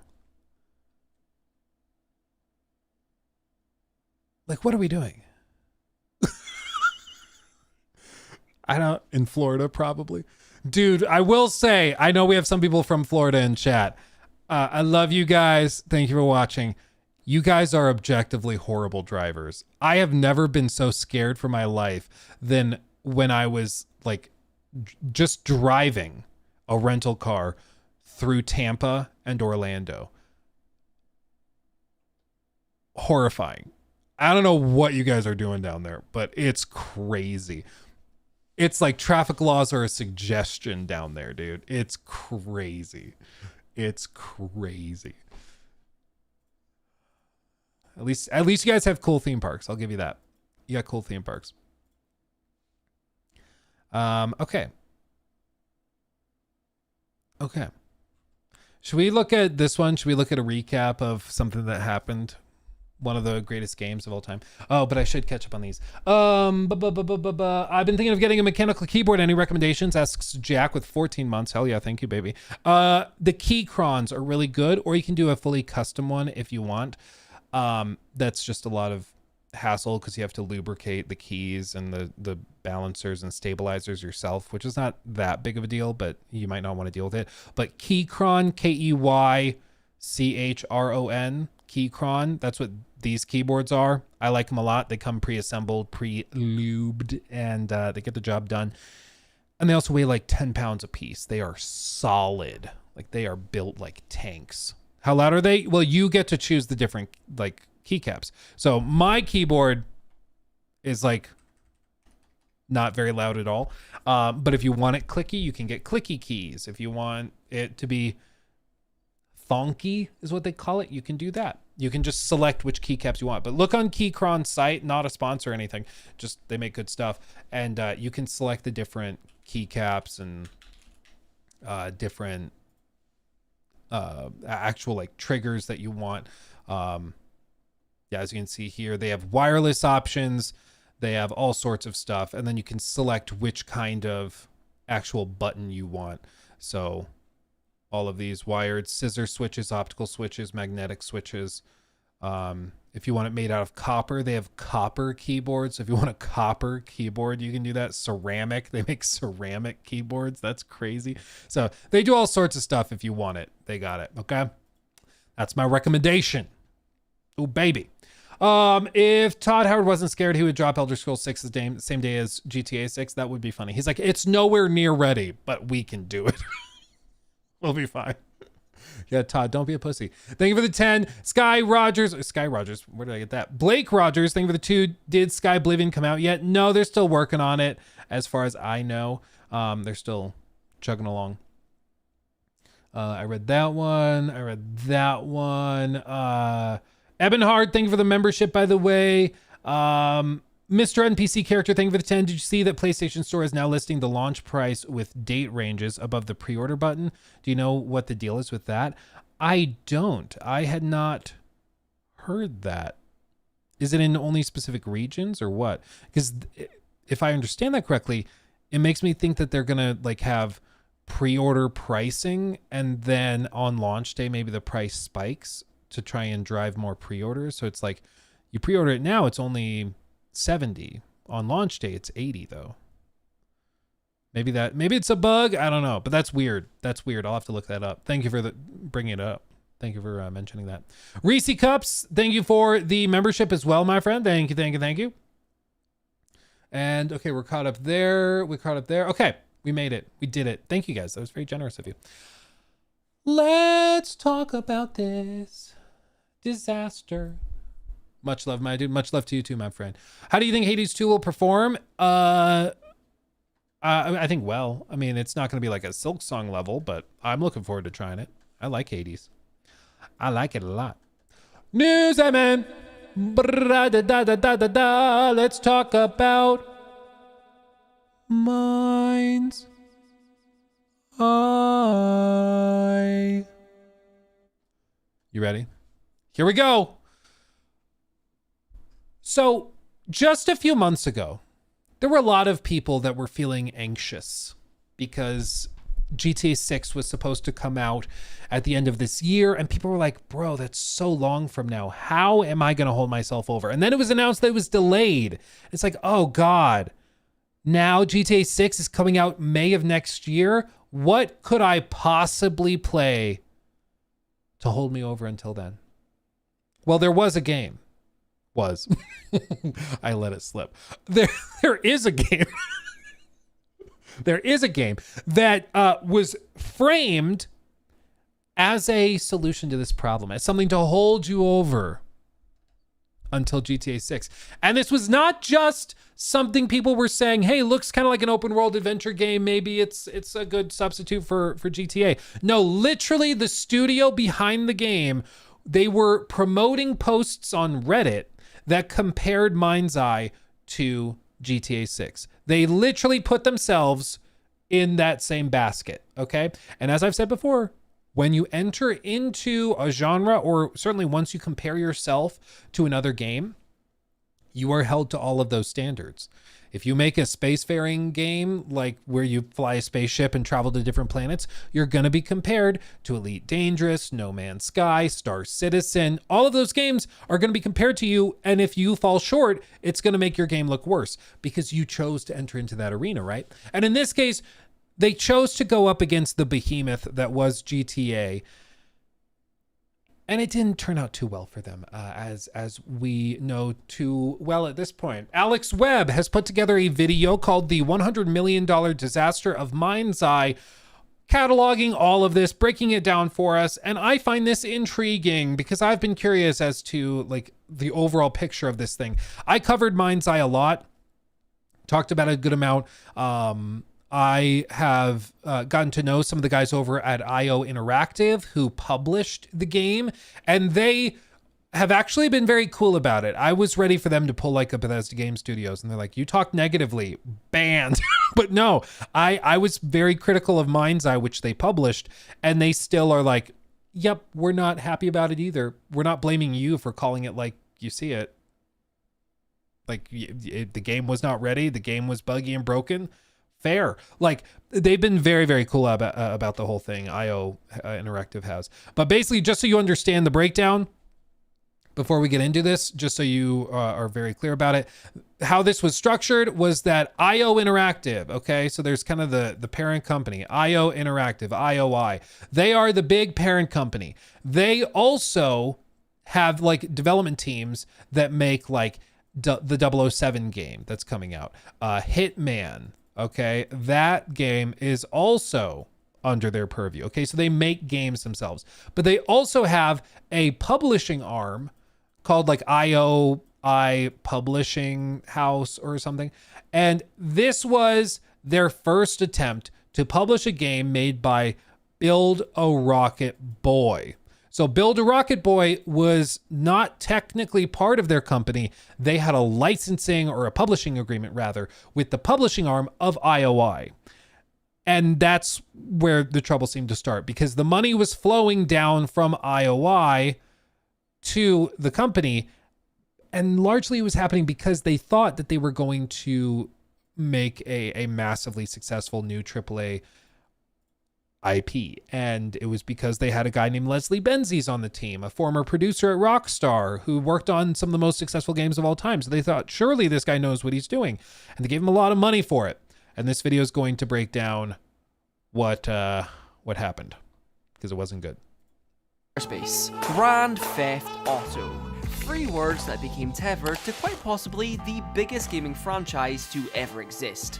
rather than the actual criminal offense. From 1997 to 2013, we have seen multiple GTA games that took the series to new heights, with GTA 5 making Rockstar and Take-Two Interactive billions of dollars worldwide. Most of that probably came from selling flying cars. Now, admittedly, since GTA 5, gamers have been going through a long drought, as for the next 10 years, Rockstar would shut their doors and stay completely silent on any potential sequel, leaving fans wondering if GTA 6 was ever going to happen. Dude, I forgot about this guy. I don't know what it is about GTA, but there is a culture of just utter nonsense surrounding it, where there's guys that, going back to like 2014, were making videos like this that's on screen, claiming they had gotten access to GTA 6 and like posting fake gameplay and all sorts of nonsense. And they do it like once every 3-4 months. And it makes me think, like, surely their audience is all like 7-year-olds, right? Like, there's no way that like actual adults are seeing that being like, oh, I guess he was mistaken. Then Rockstar got hacked, GTA 6 gameplay was leaked, and oh hey look, we've got a trailer. Wonder what happened to that hacker. Despite these circumstances around its reveal, we looked the at that GTA yesterday. 6 trailer instantly got fans hyped, and regardless of its delay to 2026, everyone was just happy to once again see another installment in this series. Yeah, buddy. Apart from one man. See, this man had became disenfranchised with Rockstar Studios. This man has spent the better part of 13 years making Rockstar's most successful games, and now, this man was about to drop a game that would finally kill GTA. Worst of all, this man was Scottish. No! Unless you're super into games development, you might not have really heard of Leslie Benzies. However, I can guarantee you've definitely played one of the many games he's worked on. From Aberdeen, Scotland, Benzies was the producer on every GTA game since GTA 3, and has also worked on numerous other Rockstar games like Red Dead, LA Noire, and Max Payne 3. Anyway, by 2009, Leslie had equal shares in Rockstar and was part of a three-man leadership team alongside both Sam and Dan Houser. Evidently, he was a highly valued member of the company, and this would only become more apparent once GTA 5 hit the shelves and absolutely dominated the market. Fat rip to any other games that came out during September 2013. At this point, Benzies must have felt in, having not only created the second best-selling game of all time, but also being the mastermind behind the money-making machine that is GTA Online. So, after all of his hard work and dedication, Leslie was convinced to take some time off. You know, enjoy a short, little 6-month sabbatical where he could recharge the batteries. Unfortunately though, during the 6-month vacation, Rockstar fired Leslie's son, his friends were fired too, and his company email was locked. Now, sure, this didn't look good, but maybe once Leslie gets back to work, he can figure out what's going on. However, upon arriving at Rockstar North, his keycard, wasn't working. In fact, he couldn't get into the building at all, and was even chased away by security. Rockstar would then later announce that Leslie had decided to leave the company during his sabbatical. This was all his own idea, guys. Come on, look, we're still friends. Benzies, like most friends do, then sued Rockstar for $150 million. Now, I won't bother going in depth with all the details of the lawsuit, because 1, I am not a lawyer, and 2, I might fuck reading all of that, but the bullet points are that Leslie claimed he was forced to take a sabbatical, that the Housers obviously felt threatened by him, and that more specifically, Sam's work on GTA 3 was shit, and it would never have been as successful if it wasn't for Benzies. Take-Two then countersued Benzies, calling his claims bizarre, and it all gets a bit messy from this point. However, during this legal battle, Benzies decided that he wasn't going to be pushed out of the gaming business, and in 2017 he formed a brand new company along with 2 former Rockstar employees. So, some broader context on a lot of this. So, of course, there's lots of lawsuits involved with his departure, with everything that went down with Rockstar around that time. And so I don't know if we'll ever honestly know what happened, like all the details, because I'm sure it's all going to be locked up in transcripts and court filings and NDA stuff. But what seems to have happened is sometime around the launch of Red Dead Redemption 2, it's like 2018 era, plus or minus a year or two, Rockstar underwent some changes. For one, it was during the really like surge of the Me Too movement. There were a lot of allegations of like mismanagement, of kind of burying allegations made against certain people in order to protect sort of the boys club at the top of the company. And this was not just Rockstar or Take-Two. This was Ubisoft, EA, like literally every company went through this. And there was also, you know, a broader reflection on a lot of companies' parts to figure out if there were people who were dysfunctional and people who were toxic to the workplace. And at that point, they were like, okay, this is finally the time we can kind of clean house. Blizzard, yeah, is another one. And then on the flip side, there's also the issue of like crunch. So right around COVID era, right at like 2020 is when a lot of companies decided to finally make a move and try to cut crunch from their studios, which is also part of the reason why it seems like right at COVID, games started taking a lot longer. Part of it was like just everything that happened then delaying everything. That was part of it, of course. But also studios stopped trying to work employees like 60 hours a week when they were only hired for 40. Like Naughty Dog, notably. They used to have dinners served at Naughty Dog. And what would happen is people would go to work at like 9 a.m. They'd work all day, and then they'd get dinner at the studio at like 5 p.m. and then they'd go eat it at their desk while continuing to work. And so they wouldn't head home until 8 or 9 p.m. And so they effectively just got like another 3-4 hours of work out of that employee, which contributes to increased efficiency, at least on paper, even though there's a human cost and component to it.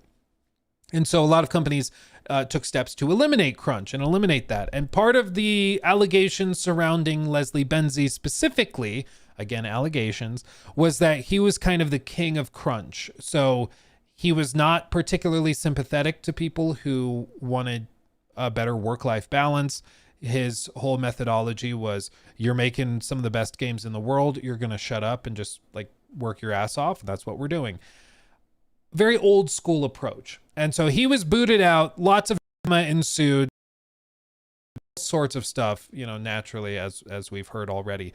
But he left and started his own company, as he's describing, and that's what happened. So lots of drama behind the scenes, lawsuits, all sorts of craziness. But it seems like he left for probably very valid reasons. He does not sound fun to work with. That is going to be a pattern that will come up again, I'm sure, as we go through this, because there were further allegations levied against him from Build a Rocket Boy employees, saying basically, if you don't want to be fired and if you want to stay on the team for any period of time, you basically have to suck up to him and tell him what he wants to hear and agree with everything he says. Like there is quite the ego on this guy. So it's going to continue to come up again and again.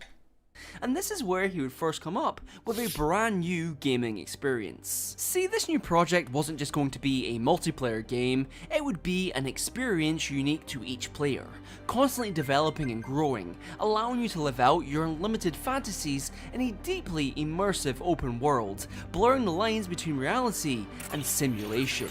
This wouldn't just be a game, it would be everywhere. Wait, that's the actual title?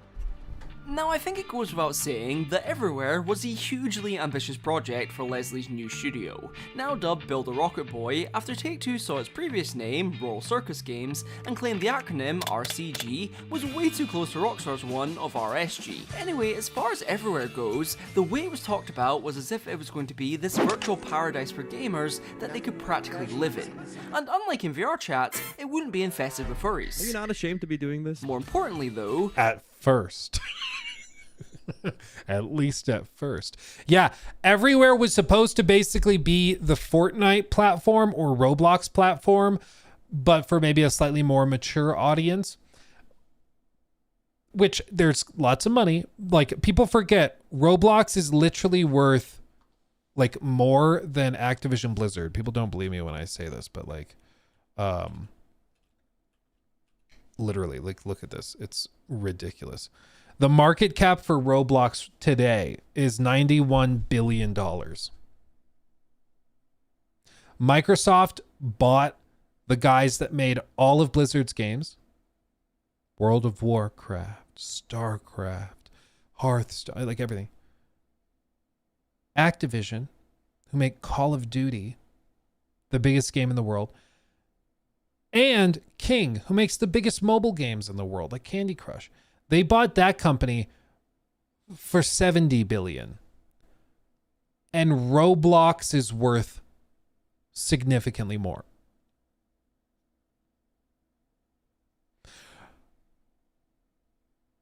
It's a little sad. Like, it's enough to make you just want to scream. But it's because they just make ridiculous amounts of money, and they have this kind of giga platform. Because, again, the real money is not in making a good game. The real money is in making a platform for games.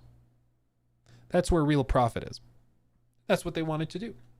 This was Leslie's big comeback after, in his words, being unjustly fired from Rockstar. You're fired! He was about to prove to them what a huge mistake it was letting him go by making this massive, immersive multiplayer experience that wouldn't just emulate the success of GTA, but rather completely nuke it. Everywhere was going to be the ultimate fuck you to Rockstar, and this narrative clearly helped to build interest for the game, as by 2022, Build a Rocket Boy had enticed multiple companies to invest in them, raising well over $100 million. They quickly expanded their reach too, having offices in Scotland, Los Angeles, Budapest, and a fourth soon to open in France, probably to accommodate their constantly growing workforce, which by this point was around 250 employees, including people who had worked on games like Dying Light 2, Watch Dogs, and of course, GTA 5. What kind of fucking animal do you take me for? No, I didn't kill him. Oh, fuck. But I did kidnap his wife. Oh, no. The money was there, the talent was there, the clout was even there through Leslie's reputation. This was all setting up for what could possibly be a generational game. One question though. What even is Everywhere? No, like seriously, besides all the vague buzzwords and headlines, we still didn't really know what this game was about, or even what it looked like. The game was a complete mystery. But thankfully, that was all about to change during 2022's Gamescom, when Build a Rocket Boy took to the stage and finally gave us a glimpse of Everywhere. And it was... confusing? What the fuck even is this? This reveal trailer somehow caused even more confusion. Like, Everywhere was marketed as this next generation game that would push the boundaries of modern gaming. I mean, it was even compared to the Oasis from Ready Player One. This is what people expected, and this is what they got. Can you see where there is a slight issue here? Okay. The presentation only left people with more questions. From what was shown, Everywhere looked more like a Fortnite clone rather than anything remotely similar to Leslie's previous work, and it was still unclear what the fuck this thing even was. Some thought it was a metaverse, others thought it was something closer to Roblox, and there was even rumblings of it being an NFT game. And now the mark. Oh! However, what we did know is that Everywhere was set to release in 2023. Hang on, pause. Rewind a few seconds. Who is that? During the last few seconds of the Everywhere teaser, it seemed to glitch and warp into a completely different, more realistic art style, showing something way more in line with people's expectations. Once the presentation ended, Jeff did try to ask what this could possibly be, but Adam here dodged the question entirely, while his brain kept on generating more buzzwords. But we're still passionate about making immersive and cinematic experiences that players can just get lost in and enjoy. Despite this, we would have... I think one of the things about the whole Mind's Eye debacle is fascinating for so many reasons. But yeah, I think it was mismarketed. People didn't know what it was until it was kind of too late. And then it was way over promised and overhyped. So I think Everywhere was a blunder, but like it's also so fascinating to me how you can have a company that has a lot of talent behind it, a lot of people with big names and reputations, and they just won't even tell you what they're doing. Like, what is that thing? The one thing that was interesting about that trailer, what is that? And they won't tell you.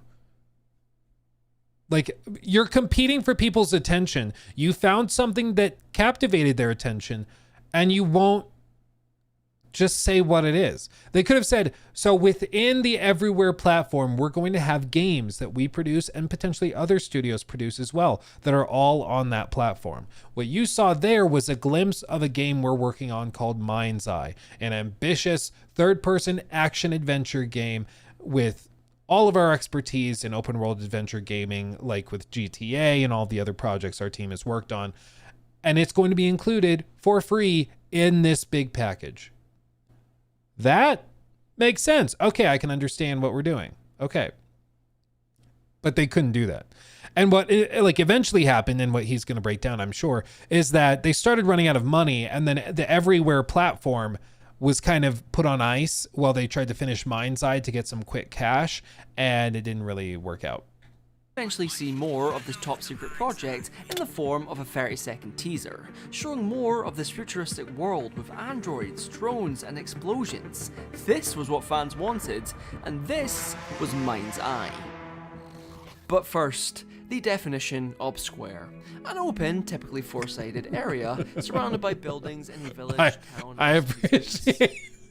I've seen so many Squarespace ads in my day, so many. Tell you what, because one of my other favorite channels is like Corridor Digital, where they do like the VFX artists debunking UFO videos and stuff. It's really good. And one of their channel sponsors is Squarespace, and so they do a bunch of ad reads for Squarespace, and they're all pretty standard, like, oh, you can design a custom website that looks really clean and it's really easy and it can take you an hour and then you're done. Like, really straightforward ad reads. Starting an ad read with, what is the definition of a square? And you know what? It's refreshing. I'll give you that. It's a fresh take on the formula. I appreciate it. But yes, ultimately, I think they just got way ahead of themselves, and they were trying to build the Fortnite platform without having a Fortnite game. So they thought they could just skip that step. But the reason why the Fortnite platform is so valuable and so powerful is because it has the user base. And the user base came originally and primarily from the game that was tremendously successful. So they were basically trying to skip the most important step of making a massive platform, which is making a compelling game that gets people in. And by the time they realized that they weren't going to be able to acquire users to actually fill out the platform, they realized, oh crap, we're running out of money. And then they desperately tried to finish Mind's Eye, hoping that that would become the big platform. This new game being announced, you probably think Leslie and the team at Build a Rocket Boy would have way too much work on their plate. Like they were effectively building two AAA games at once, with Mind's Eye initially being planned as a free episodic game, where each episode would take place during a different time period, and it would only be available to play through Everywhere. Wait, what? Basically, from what I can see, Everywhere was kind of just a glorified level editor, and Mind's Eye was supposed to be a way to demonstrate what you could create using the platform. So, in other words, it was just Roblox. However, while Mind's Eye had a decent amount of interest, absolutely nobody gave a shit about Everywhere anymore. I mean, Mind's Eye was what people actually wanted from a guy who had pioneered the GTA series, and as a result, nobody was even remotely interested in Everywhere. Like, come on, the most replayed part of the next trailer was a second-long clip showing, you guessed it, fucking Mind's Eye. Nice. Combine that with a really hard to watch gameplay demo and an invite-only beta that, again, nobody cared about, and it was pretty obvious that Everywhere was a lost cause. Its 2023 release date came and went without a word from Build a Rocket Boy. In fact, the only update we got was that they were firing staff. By 2024, it wasn't looking good for Leslie's new studio. They had invested so many years of work into making Everywhere, only for it to get killed off due to how little people cared about it. All this design that got me drip. And more importantly, Leslie's plans to get revenge on Rockstar were ruined. Yeah, it was ultimately something that nobody really wanted and nobody cared about. And I mean, I can appreciate the attempt at a vision, you know, because what Steve Jobs said at one point was, you know, that customers, he's like, my customers don't know what they want until I show it to them, until I show them what they want. Like before the iPhone, everybody thought a cell phone needed a full keyboard and that not having a keyboard and using a touchscreen was stupid. And now that is the standard. Having a physical keyboard on your phone is weird, you know? And so I can appreciate the vision of being like, yeah, nobody's asking for this, but when they see it, they'll love it. The key though, is that to be a visionary, you have to actually know what you're doing. And when you tell people what they should want, they have to realize that they want it. You know, if you're going to be like, there's a fine line between being a visionary or maybe a bold line, big, thick, bold line between being a visionary because you do things that nobody thought was a good idea, but then when they see it executed, they're amazed and they're like, I was wrong. You're right. That's a visionary. And then on the other side is somebody doing what nobody asked for, and then you execute it poorly and everybody's like, yeah, I told you I don't want this. This is stupid. And then it's like, oh, okay. You're not really a visionary at that point. You're just delusional, you know? And I think that that's kind of what Everywhere turned into. But then Leslie looked at Mind's Eye. There was interest there. People wanted this game, and he could be the one to give it to them. So the company quickly shifted all their efforts into making Mind's Eye pretty much sci-fi GTA. Leslie then looked at his calendar and seen that Rockstar was planning to release GTA 6 during the end of 2025, and without any hesitation, he locked in an earlier release date for Mind's Eye. This was it. This was Leslie's chance to get his revenge on Rockstar by having Mind's Eye come out first and be an even better game than whatever Rockstar was cooking up. In fact, he wasn't just going to beat GTA 6, he was going to kill it. One super small issue though, they only had a year to build this entire game.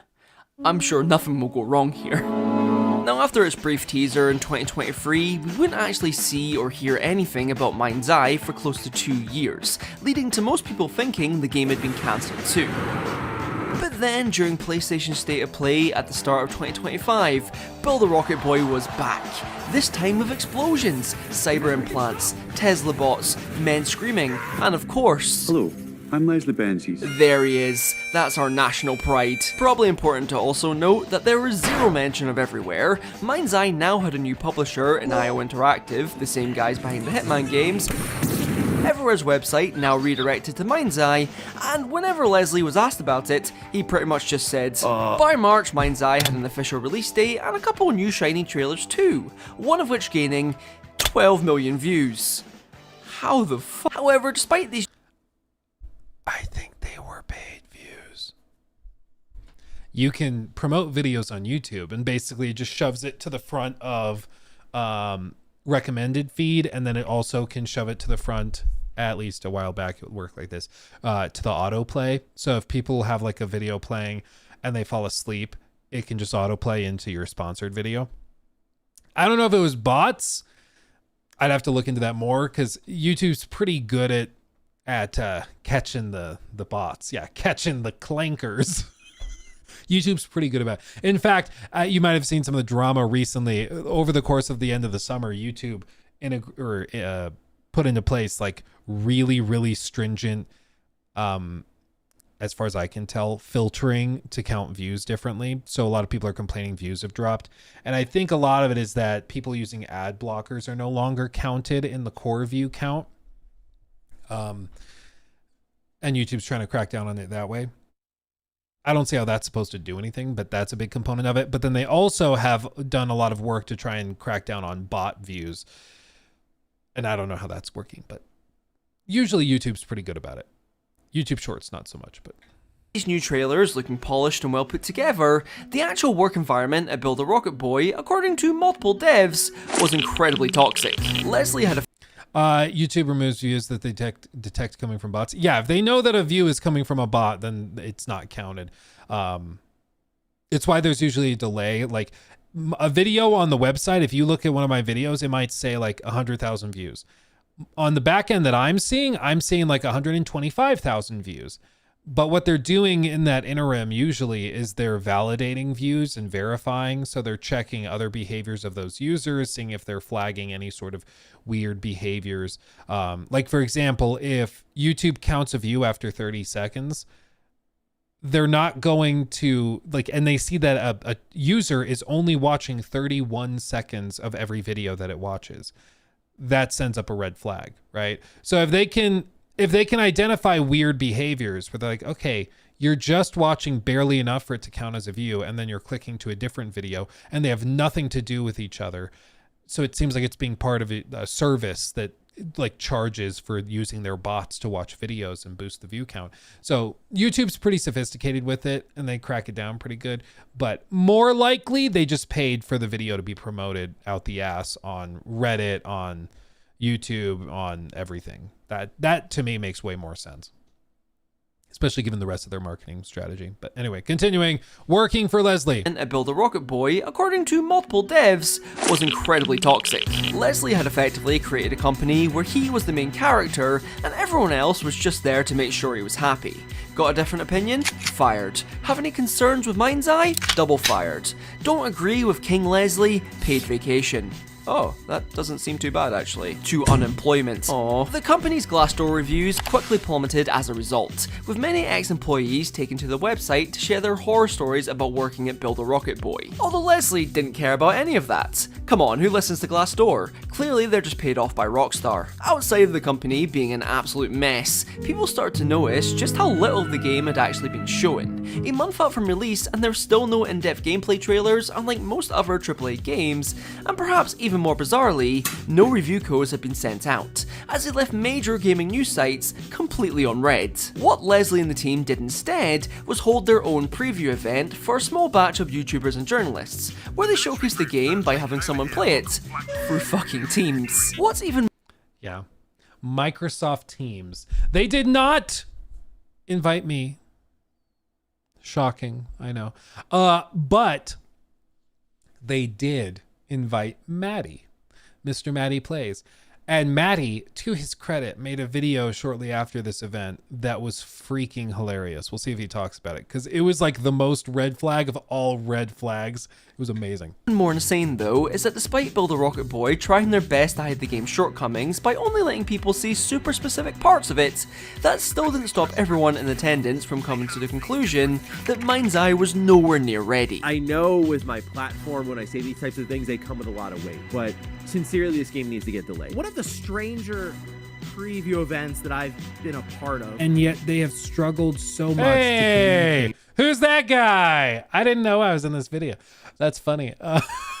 Hey, what the hell this even is. As they were going through it, there were, yes, a lot of glitches and bugs, and they were so obvious. I've seen previews in a good state. I've seen previews in a bad state.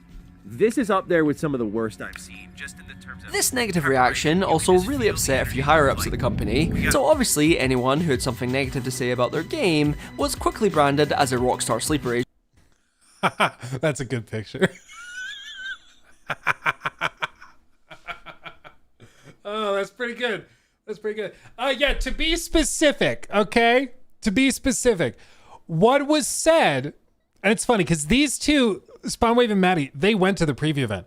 I just talked about it, but because you guys are so great, the videos did pretty well, and so I was kind of put in the same tranche of people. But what Maddie said was something I had never heard for any preview event in my life. They did the whole thing through Teams, okay? Already weird. Microsoft Teams for a preview event for a video game? What are we doing? Secondly, they then had a hands-off gameplay preview. Okay, somebody at the company was playing the game.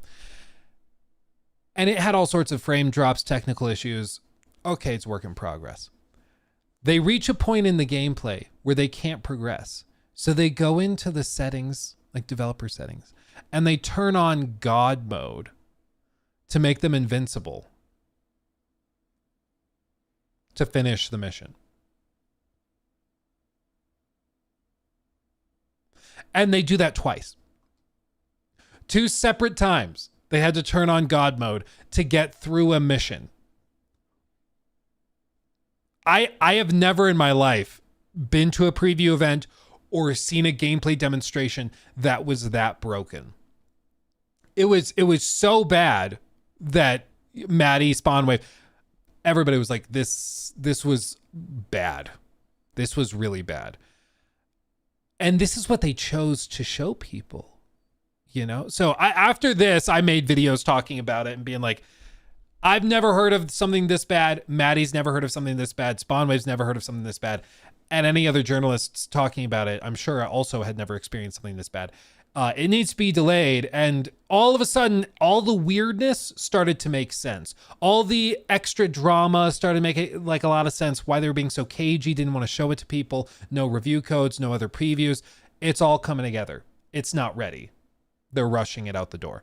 And so, yeah, they labeled us as being paid by Rockstar, which was funny. agent. By this point, Mind's Eye and Build a Rocket Boy had so many red flags that you would have to be colorblind not to see them. Like, the game was still weeks away from launching, but there was already multiple videos talking about how bad of a state the game was in. Tell-all interviews were dropping, going into detail about the poor work environments. You didn't agree with Leslie, so you would be just pushed out in Bombay or another. Executives were even leaving the company days before the game's release. Yeah, dude, I kind of forgot about this. They had two executives. It was the CFO and the chief legal officer both left. Some of them, like one of them left a couple months before, but then he was finding a replacement or something. But two senior executives leaving right before the launch of your first successful game, allegedly. That's weird. That's weird. It's really odd. Are they going to talk about the presentation at Summer Games Fest? I don't think so. So at Summer Games Fest, let me see if I can find the IO showcase. Amazingly enough, and this is why I said that IO was being really cool about it, they still invited me, which was pretty cool of them. Like, honestly, they didn't have to, but they did. So it was this whole showcase thing. Where is it? Where like they had the same guy that was there for the reveal at Gamescom in 2022 or 3, I forget which one. So the same guy, he's like one of the senior game designers, producers guys. This is Hakan, who is the CEO of IO Interactive. Really cool guy. I got to meet him and talk to him at the 007 event in Copenhagen just like a month ago. No, like 3 weeks ago. Not that long ago. It's also funny story about our friend here, Mads Mikkelsen. He lives in Copenhagen for like half of the year. And what I was told by one of the locals that lives in Copenhagen, they're like, oh yeah, he's kind of like Bigfoot. Like, people see him out about the city every once in a while because he lives here. He walks around. He's a chill dude. It's not like he's not one of those guys that's like, I need security with me. Like, he just walks around. But they said also, if you're a runner and if you go running through the city, if you know the neighborhood where he lives at, he apparently will occasionally wake up and then he goes outside his house in his like bathrobe and he waits for like basically a DoorDash delivery of cigarettes, and he'll just chill and you can just go walk with him, talk with him as he's waiting for his cigarettes. He takes them, goes back inside. He sounds like the most chill, down-to-earth dude who's just like a bro. Like, honestly, Mads I think would be a cool guy to hang out with. Most European man ever. Yeah, dude, it was pretty cool. It was pretty fun. But anyway, they still invited me to this, which was pretty cool, and it showed that like IOI was not gonna play defense and cover for Mind's Eye. They weren't going to excuse all the weirdness with it. They were going to do what they were going to do, and it was now up to Build a Rocket Boy to deal with it. And that also makes sense with everything else, because I think what happened is that Hakan and the guys at IOI came in, offered basically a life preserver to Build a Rocket Boy and to Leslie Benzies and said, you deliver on your end of the bargain, we'll bail you out financially for 6 months, but you are launching in June. That is it. No delays. No more of our money. You're putting the game out in June. And that's what they said. And that explains the whole energy, the shift, because they forced them to be at the showcase, even though they really did not have much of anything to show. They had like another little trailer that was heavily edited that looked pretty good. But they had like Hitman playable in the lobby. They had the Switch port playable in the lobby. Like, they had all sorts of demos in the lobby, but no Mind's Eye. No Mind's Eye. And then just like a week and a half, 2 weeks later is when Mind's Eye was supposed to... Actually, I think it was like 4 days. I think it was like 4 days, because didn't Mind's Eye launch on like the 10th? Yeah, I think it was like 4 days, because it's June 6th is when the event streamed, and Mind's Eye launched on the 10th. So it was like 4 days. Oh, baby. Oh, baby. So I think that's what happened. I think they were basically told, you are out of time, get it together, put it out. And you're going to come to the show and you're going to talk and you're going to answer questions, and we're done bailing you out. This is the time to put up or shut up. And that kind of explains why they were not playing cover. They were not trying to silence critics of Mind's Eye, because I was a critic of Mind's Eye. They still were inviting me to stuff. They still were being friendly to me. even though I'm sure Builder Rocket Boy was not happy that I was there, but they were being friendly to me because I was calling it like I saw it. I was bringing up, it looks bad. There's lots of red flags. And they were like, yeah, there kind of are. Fair enough. So I think, you know, the IOI guys, they made a bet on this game and it didn't pay off. It happens. You can't blame them necessarily for that. They tried. It still lands ultimately on Builder Rocket Boy for it being a disaster. And to top it off, GTA 6 was delayed to 2026, so now everyone's attention was solely on Mind's Eye. With all of this in mind, surely delaying the game was the best possible choice so that they could iron out the plethora of issues Mind's Eye had. But then, Rockstar would win, and Leslie couldn't have that. So despite all the warning signs and negative press, on June 10th, 2025, Mind's Eye actually launched. Players logged on, unsure of what they would see, but surely it wouldn't be that bad, right? Oh no. For those of you smart enough to not spend £50 on this game, it pretty much plays exactly like GTA. Just without the fun mission design, good writing, interactive open world, responsive AI, or any sense of optimization. But besides all of that, it's exactly like GTA. Did I just shoot you for a car? Mind's Eye released in perhaps the most broken, unplayable state a game possibly could. Whenever I hear this song, I think of the internet historian video describing all the bugs in No Man's Sky. Goodbye, world. Goodbye, ship. Players were not only bombarded with some insane performance issues, but also an ungodly amount of glitches, which included brain-dead AI, pop-in, textures constantly flickering. Why do you look like that? I don't think water works like that. Bad driving, really bad driving. X Games mode, finger guns. Sir, I don't think you can hide here. Why is my game running at 2 FPS? And of course, this is peak gaming. One unfortunate loading time is also screenshotted and becomes the go-to image for the game. Honestly, a pretty accurate representation. Other than Mind's Eye being infested with bugs, it is by far the most restrictive game I've ever played, giving you a game over screen for so much as thinking about stealing a car. What the fuck? See, despite Mind's Eye wanting to give you the impression that it is an open world game, that is a complete lie. Mind's Eye keeps you on a strict schedule of constantly going from mission to mission, only wanting you to observe the city of Red Rock from a distance, and if you even think about exploring it, that's a game over. Want to visit your neighbours? That's a game over too. Want to do some gardening? Game over, go play Minecraft instead. Want to actually go to your mission? That's wait, what? If you're able to somehow explore the city, you quickly realise why Builder Rocket Boy wanted you to only see it from a speeding car, as it is a lifeless wasteland with no cops, no buildings to explore, and nothing else to see apart from androids who are really bad at their jobs. And here's the thing, I think it's okay if you have a big map that you can't freely explore in a game. The Mafia games work like that, for example. LA Noire kind of works like that as well, where it's pretty much mission to mission in a huge map. So that's okay, as long as the expectations are really clear and the rest of the game is good enough to make up for it. The problem was that they framed it as an open world game, comparing it specifically to GTA through their marketing. And then they were surprised when people said, this is nothing like GTA, this is way worse. Yeah, it is, because it's really hard to go and compete with GTA. GTA is like the kings of open world stuff. So I think, again, it was a matter of expectations, poor communication, and everything else not really clicking together. But hey, who needs an engaging open world when you have a CPR minigame? It also seemed like regardless of how good your PC was, Mind's Eye would still constantly crash. Well, I should have known. Which was an issue that plagued even sponsored streamers. I'm ready to game. As some tried to cope and make excuses for the game. It's got a little tint of green on. Unfortunate. Unfortunate. This can happen in gaming. Maybe that's a hacker mechanic. You know, unfortunate. It happens. It happens though, guys.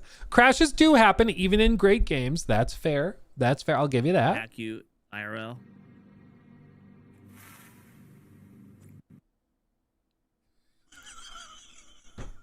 This hacker's working hard. Well, others were just... That's pretty good. That's pretty good. Also, shout out to, it looks like he has a bearded dragon in his room. That looks like a bearded dragon to me.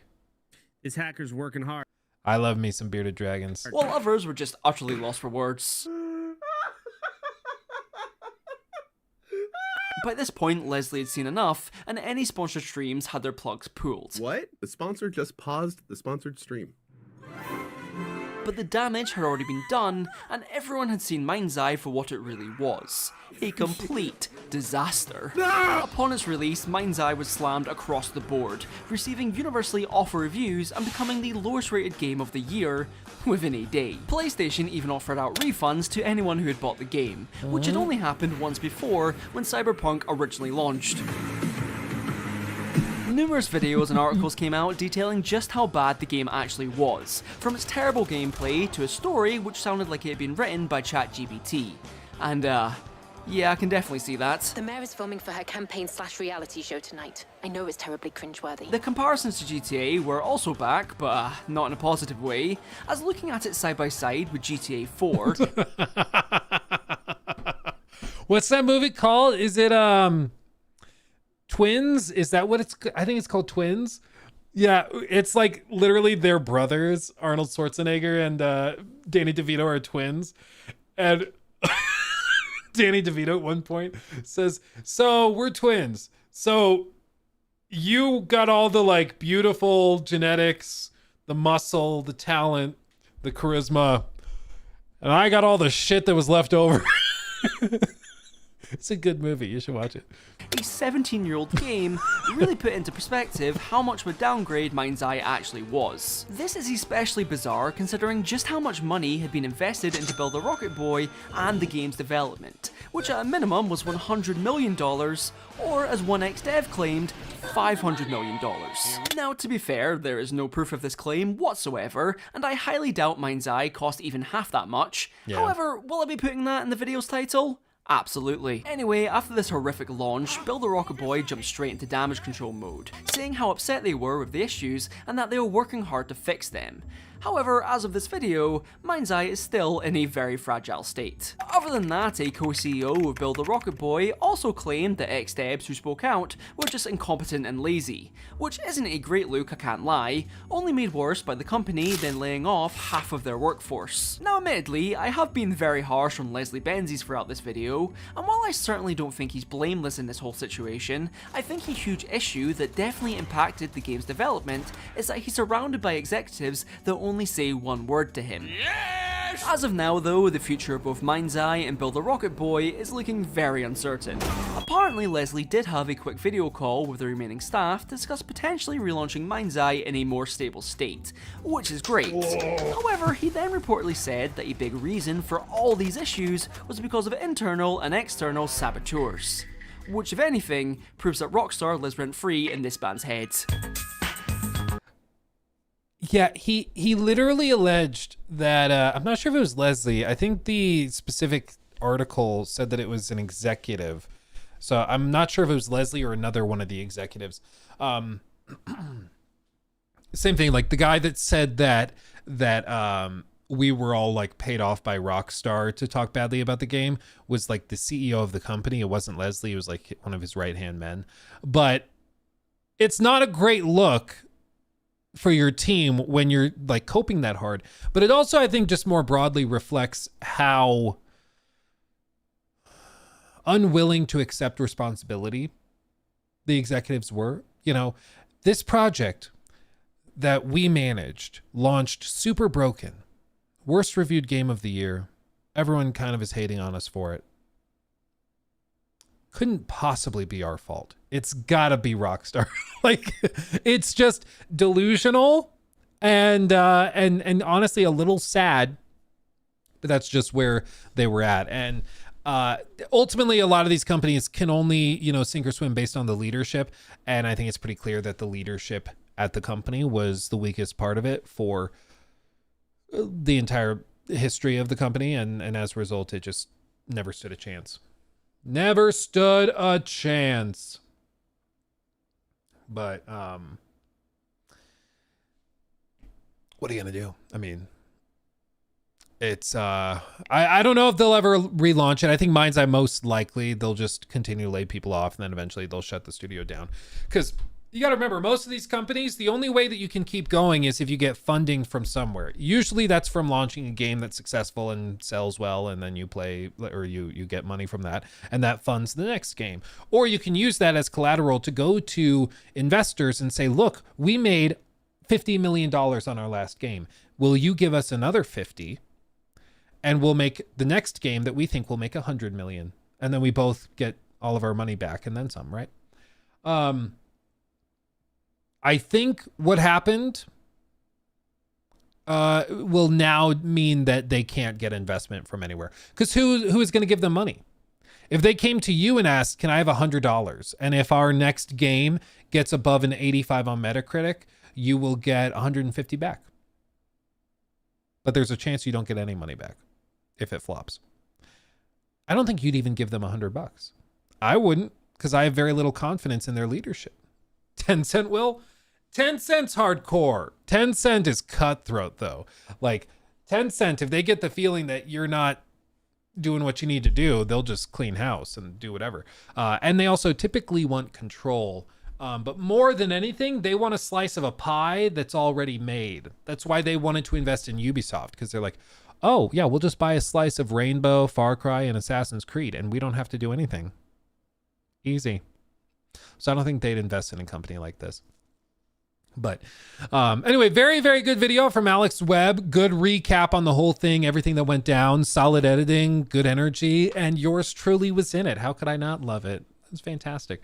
Very, very good video, my friend. I'll give you a good also subscribe. I can't talk. Subscribe. And I recommend you guys go give him some love on my behalf, and go sub, like the video, all of that stuff. Very well done. Very well done, honestly. Very good. Very bonita. Very bonita. Okay. Let's see.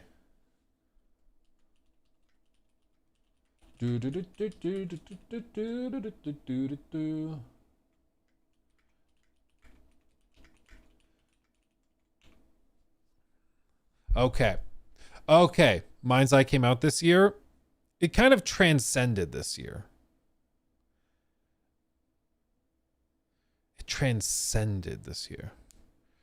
Oh yeah, they did cut interest rates. Look at that. How's the market responding? Well, or are people selling off? Usually when rates get cut, people, they call it taking profits. So they go and they sell off a bunch of stuff because like, okay, the thing happened. Now I can rest easy. And then they sell everything off. But yeah, sweet. Okay. Mind's Eye will beat GTA 6 as the most anticipated game of the year. There were people that unironically thought that it was going to like be competitive, which is a little sad. But I mean, that's just somebody in chat ages back. Well, I guess it was back in June when it launched. Somebody said buying Mind's Eye is a tax on stupidity, which is kind of funny. It's kind of funny. Like, honestly, if you buy Mind's Eye and you lose your money, it's just the tax you have to pay for being stupid. Oh. Yeah, they were already priced in. Yeah, dude, I mean, there was no shot that they weren't going to cut rates, so it's been taxed in for a long time, but still. Let's talk about this. I want to hear your thoughts on all this, okay? News I meant. Okay. So yesterday, a video was posted to Jeux Video Magazine, Baguette, a French outlet that does video game coverage and stuff. And they've previously had good reporting on Ubisoft adjacent things, which is pretty common. Like a lot of French channels have connections within Ubisoft because that's where they're based, you know? Might be a friend you met at the coffee shop at, sorry, French, the pastry shop or whatever French people do in their spare time. Or it could just be friends that you know that work at Ubisoft. Who knows? Somebody you heard on the train. I don't know. But they do tend to have pretty good reporting that is generally accurate as far as I've been able to find. So it's not confirmed that everything that was described in here is the truth, but it's possible. Don't drink it. You're not my dad. So what I wanted to talk about, I did a whole breakdown on this on the main channel, which you can check out if you're interested, where I go through the entire video transcript and we break it down piece by piece. But there's two individual things that I wanted to discuss and bring up that I thought were interesting and worth discussing. For one, there's a suggestion in this reporting that they have reworked the combat system as part of the Black Flag remake. So this article or this video breaks down a lot of rumors and leaks about the Black Flag remake. And one of the things that they said was that the combat has been reworked to be closer to the modern games than it is to the old ones. So if you don't recall somehow, the old Assassin's Creed games used what was called a paired animation combat system, which was basically that based on certain inputs, it was going to match up your actions to an NPC's actions, and then an animation would play out between the two NPC or two characters, and it would deal damage as a result of that animation playing out. Pretty straightforward. What effectively happened was it turned all of the combat into what people commonly refer to as a button mashing combat system, where it's X, X, X for attacking with the occasional Y tossed in to break, as you can see here, or B to block or parry, and that's about it. Really basic. Other people have called it like rock, paper, scissors combat. It was a staple of these games for a long time, but it was scrapped in 2017 with AC Origins in favor of a hitbox-based system, which became the standard around the era of like 2014-15, in part because of Soulsborne games that really popularized hitbox-based combat systems, where you can easily space your character against the enemy, where you can have loot for different weapons that have different stats that scale much more dynamically within that combat system. Whereas in this system, it was pretty straightforward that you could have stats for like overall damage. Other than that, like there's not a lot of stuff you can do in terms of stat adjustments, other than like increasing inventory space. So the combat system within AC Black Flag, in my opinion, is antiquated. There's a reason they changed it back in 2017, and people forget because we kind of have recency bias. But back in 2015, when Syndicate came out, people were complaining about the combat system. AC Syndicate was criticized a lot because of its combat system being very, very heavy on the button mashing, which it kind of was. And looking back, a lot of people feel nostalgic for it, but I think it's important to also remember that it was heavily critiqued even at the time for many, many reasons. So what's been suggested in this report by Jeux Vidéo magazine is that they have made adjustments so it's closer to the modern combat system than it is to the older one. We don't know exactly what that means, if it means that it's going to play just like AC Valhalla, or if it's going to play like Shadows, like we don't know, but they've said that it's not going to follow the same vein as the old school games. And personally, I'm not like that. To me is not a deal breaker. As I said in my tweet, as an old school fan of Black Flag myself, I can admit that the combat is very antiquated. Hearing that they might be overhauling it to more modern standards makes perfect sense to me. They changed it in 2017 for a reason, after all, because people constantly complained about it. And some people have followed up on this,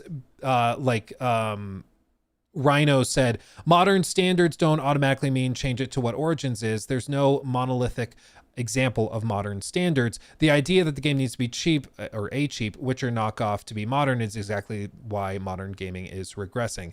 And I personally think that this is a little reductive. I think it's more like trend chasing as opposed to just Witcher knockoffs, but I get what he's saying.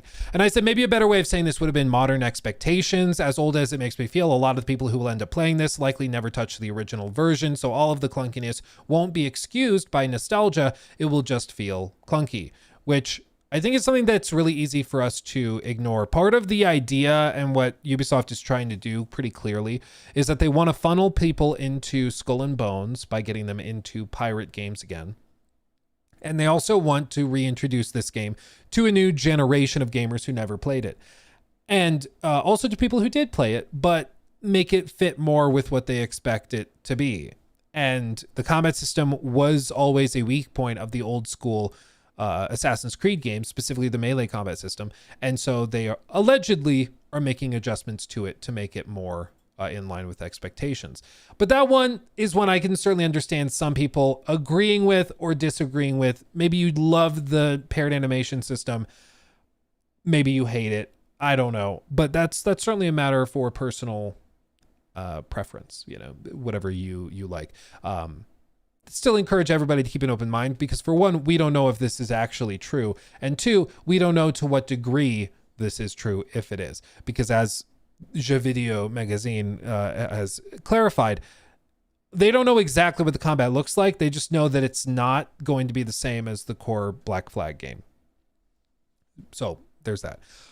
In addition, one of the other very interesting and I think much more substantial changes that is being alleged here is that allegedly they're removing the modern day segments from Black Flag. Now this one I expected to be like where most of the discourse is. It seems it's mostly centered around the combat discussion. But if you don't remember, Black Flag, maybe if I just look up gameplay, I can find it. The Black Flag gameplay, where's like the first hour full game? Yeah, that'll work. Basically, like it starts out all piratey. I'm all down for pirate stuff. Love it. And then at one point it transitions and you go and they bring you out into the modern day segments. Surely it was before this. Did they cut it out? Did they cut out the modern day stuff? I mean, that kind of proves my point. They might actually have cut out some of the modern day stuff. Yeah, like the opening sequence. Wow, okay. Yeah. Well, like this. So 3 hours in. So in the base game, they had a bunch of these little cutaways where you would go and like walk around the office. And it was basically, I mean, the Abstergo thing was always kind of funny and weird because it was basically Ubisoft and they were kind of poking fun at themselves. So you have these missions where you have a communicator, basically an iPad that you're walking around with. And then there's some missions and some stuff that happens in the real world outside of the Animus. And then you go back to the Animus. And as you can see, you can go up to different floors. And in this case, you're going up to speak to CCO. And it's going to take you up. And then you're going to talk to the guy. Fast forward a little. And there's fun little like Easter eggs and knickknacks in here, but it, in my opinion, massacres the pacing of the game. Like just when you're feeling like a pirate, they pull you out and make you walk through a corporate office building. I understand why they did it narratively, but as far as like gameplay pacing, it really, really kills the pacing. At the time, there were some interesting narrative things that were revealed, some interesting lore building and stuff like that, but it was pretty clear that Ubisoft didn't really know what to do with the modern day sequences in this era, and they were still experimenting with them because this is right after the whole Desmond storyline that, of course, ended with AC3. And so they were still trying to figure out, are we doing this still? Are we going to just do a new chapter of the modern day, even though it's like not completely connected together with what we were doing before? And so they did this like half foot in the door, foot out the door thing. And it just didn't really work, in my opinion. I always kind of sighed whenever it would take me to a modern day sequence, not just in this game, but in other games. Like when I play the example I used in the big channel video, when I play AC Origins, I'm playing that because I want to be Bayek climbing and exploring ancient Egypt. I don't care if Layla is complaining about the temperature or humidity level in the cave that she's in. while you're in the Animus. Like, it's not why I'm playing these games. But there are different tastes for different players. Some players love the modern day stuff. Some players eat this up and it's like the highlight of the games for them. I understand that. I'm just expressing my opinion because that's all I can do. But like I kind of roll my eyes whenever I see this stuff. So what's being alleged is that they are cutting this stuff. So all this stuff you're seeing, they are alleging that this has been cut and it's being replaced by roughly 4 hours of additional piratey goodness. How they're doing that is they are adjusting how the game works on a pretty foundational level. Let me show you. Pulling up interactive map here. Okay. So how the base game works, the original game works, I guess, is that you have the map. As you can see, this is the Caribbean Sea map, and they've got all the points of interest, animus fragments, and stuff like that. But ultimately how it works is that this is the whole map that we have. And when you arrive at certain areas like Kingston, you sail in here, and then it basically forces you to load through a load screen to dock at Kingston. You get off the boat, you can explore the city, and then you have to go through a load screen to get back on the boat to go back out into the ocean. What's being described in these leaks is that that's no longer the case. This will all be seamless. So you can just sail right up to Kingston, hop off your boat, and explore the city, and then hop right back on the boat. That's what's being described, which is a significant improvement. I didn't think they would go that far. Apparently that's what's happening. The other thing that's happening is that they are trying to make the islands more interactive and they don't want it to feel as antiquated. Meaning, and this is what's like kind of iffy. We don't know exactly to what degree what I'm about to describe is true, but this is what's being suggested. They describe through the French translation that these smaller islands will all be accessible. So you'll be able to go explore them. There will be new activities on there, whether they're just collectathons or whatever. You'll be able to hop off your ship, go and explore it. And it's possible to interpret what they're saying also as meaning that all of these islands will be fully navigable, and that you'll be able to actually go and explore the entire island. And they might have bosses sprinkled around there. There might be treasure chests sprinkled in the hills of the mountains. Climb a tower. Exactly. We just don't know. But these little spots might no longer be just little bitty outcrops and then none of this is explorable. This whole island may be explorable with new stuff sprinkled in. But it's a matter of interpretation, because basically what they describe in the video is that smaller islands are being completely reworked, and areas that the player couldn't access before will now be accessible with new activities and things for them to explore and see for themselves.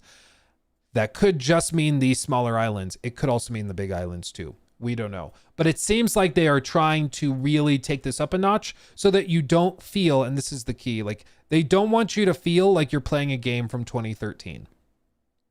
It seems like their goal, the whole goal, is for it to feel like it is a modern game and it's sort of a reintroduction of that older game to this new generation. Which I can understand why they'd want to do that. I mean, I totally get it.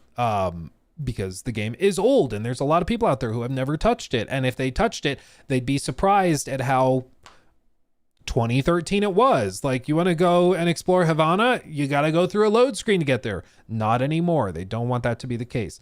And it might be the case that not being able to hop off your ship and explore the sides of these islands might just be a little jarring. Personally, for me, I don't think they need to fill these with like crazy parkour challenges and stuff. I think you can largely do just procedural jungle and stuff in here. It's fine. You're in the Caribbean. It doesn't need to be like super, super dense.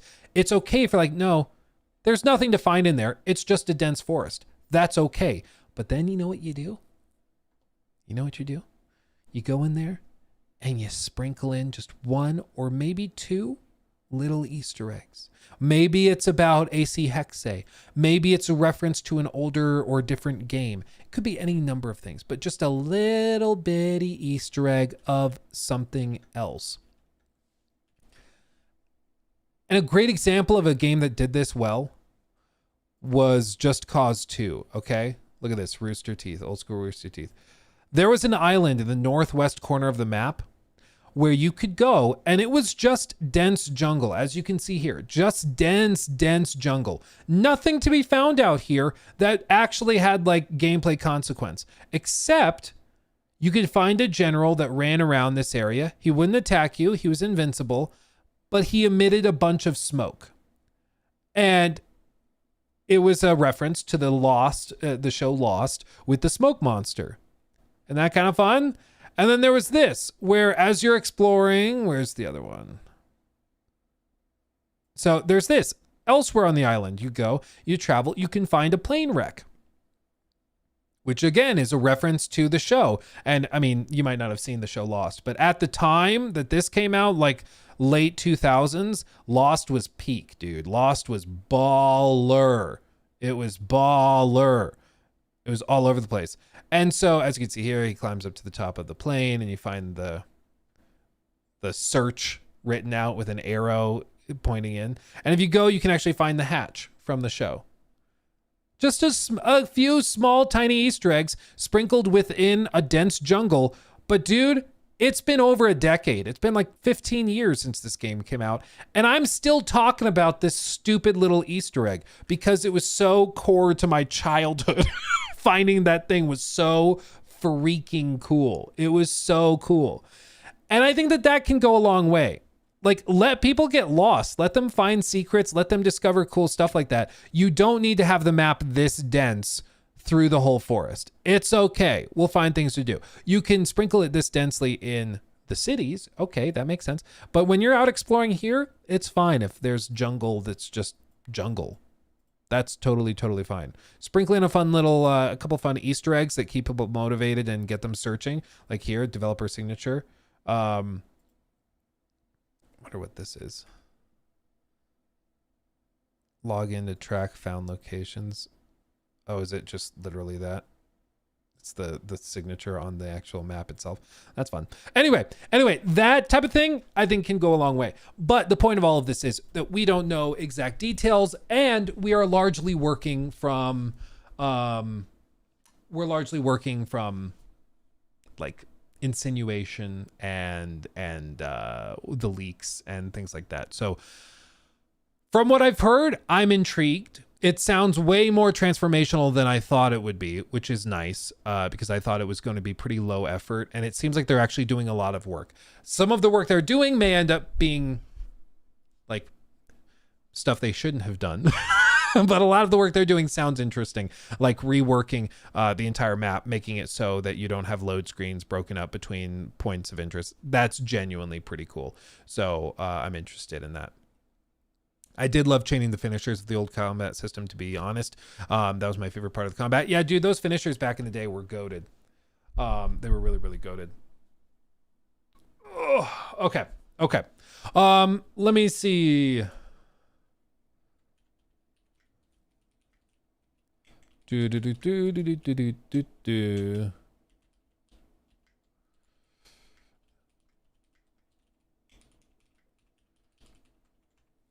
Okay. Anyway, so we'll follow those leaks more as they develop and see if they come up with anything else. But as of right now, I think it looks solid. And again, I'm interested. It's not every day that a leak makes me more interested in the game than I was before, but it's certainly nice to see things like that. I understand why some people are upset. Some people love the old combat system and they were hoping that it would basically just be Black Flag from 2013. But with maybe like upgraded textures and stuff. I totally get the desire for that, but I think this could also be really cool. Might still end up being a dumpster fire, or it might end up being a surprisingly faithful and great remaster remake. I don't know. Let's see. What engine are they using? They're using they're using the, what is it called? Anvil. That's what it's called. Anvil Next specifically. It's the engine that they used for AC Shadows, which means that it's going to look as good as AC Shadows. I'm here for that. Here, let me get somebody on here. We can chat with them.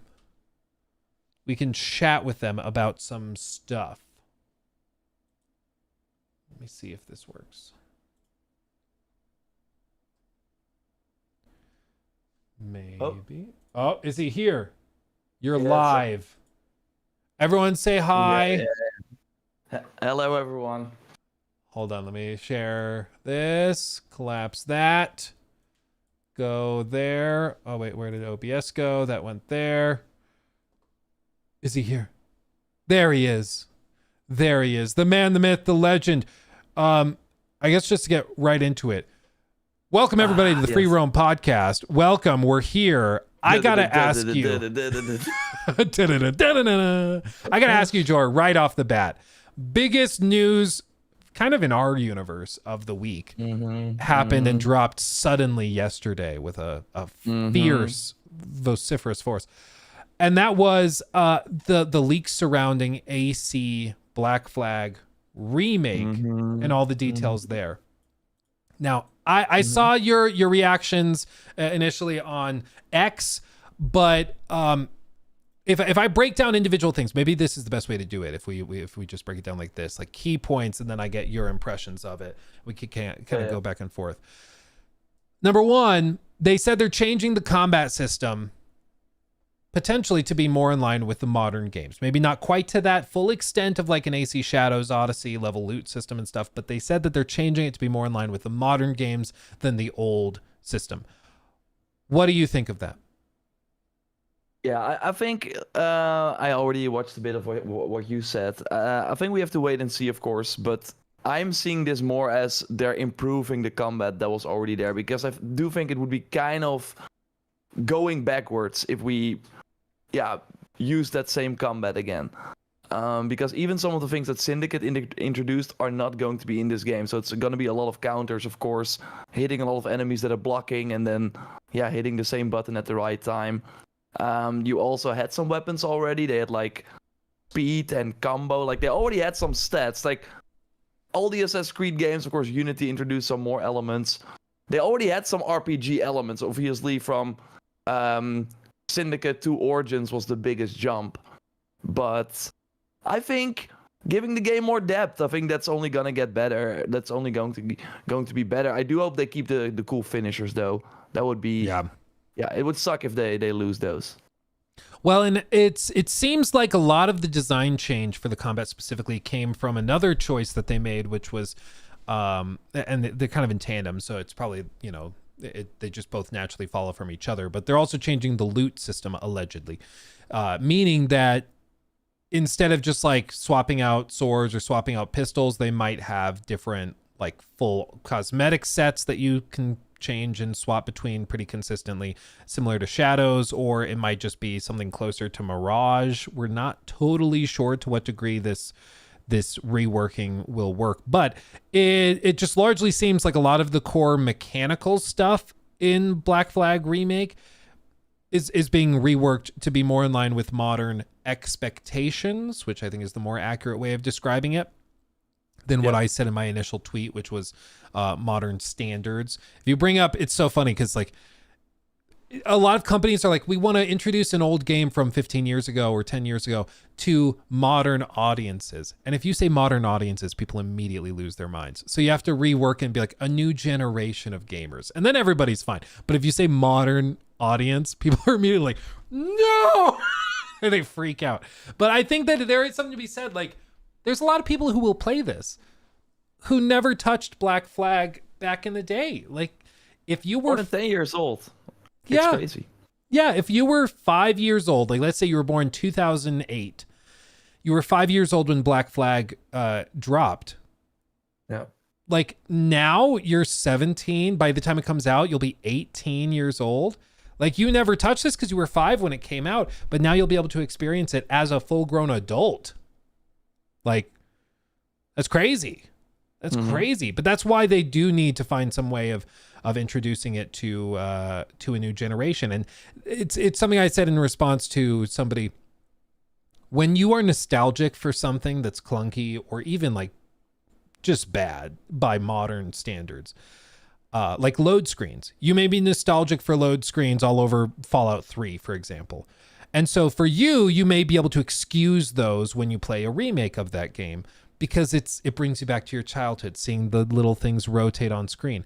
But for people who never played it, they don't have nostalgia for that. It's just bad or it's just clunky. And Ubisoft, I think to a certain extent with this stuff, they're kind of damned if they do, damned if they don't, because if they were to change the combat system as they seemingly are, people will be frustrated and complain that they're ruining it. And if they kept it the same, people would be complaining that it's lazy and that the old combat sucked. And so they're kind of stuck between a rock and a hard place. But yeah, for sure. But I do get some people, because I do get, if you did not like the newer RPG games with how grindy they were and how there were a lot of like repetitive activities just to get like what we really saw in, for example, with Odyssey and Origins was a lot of the random loot. So every time you went to do a camp, you got a green item, a blue item.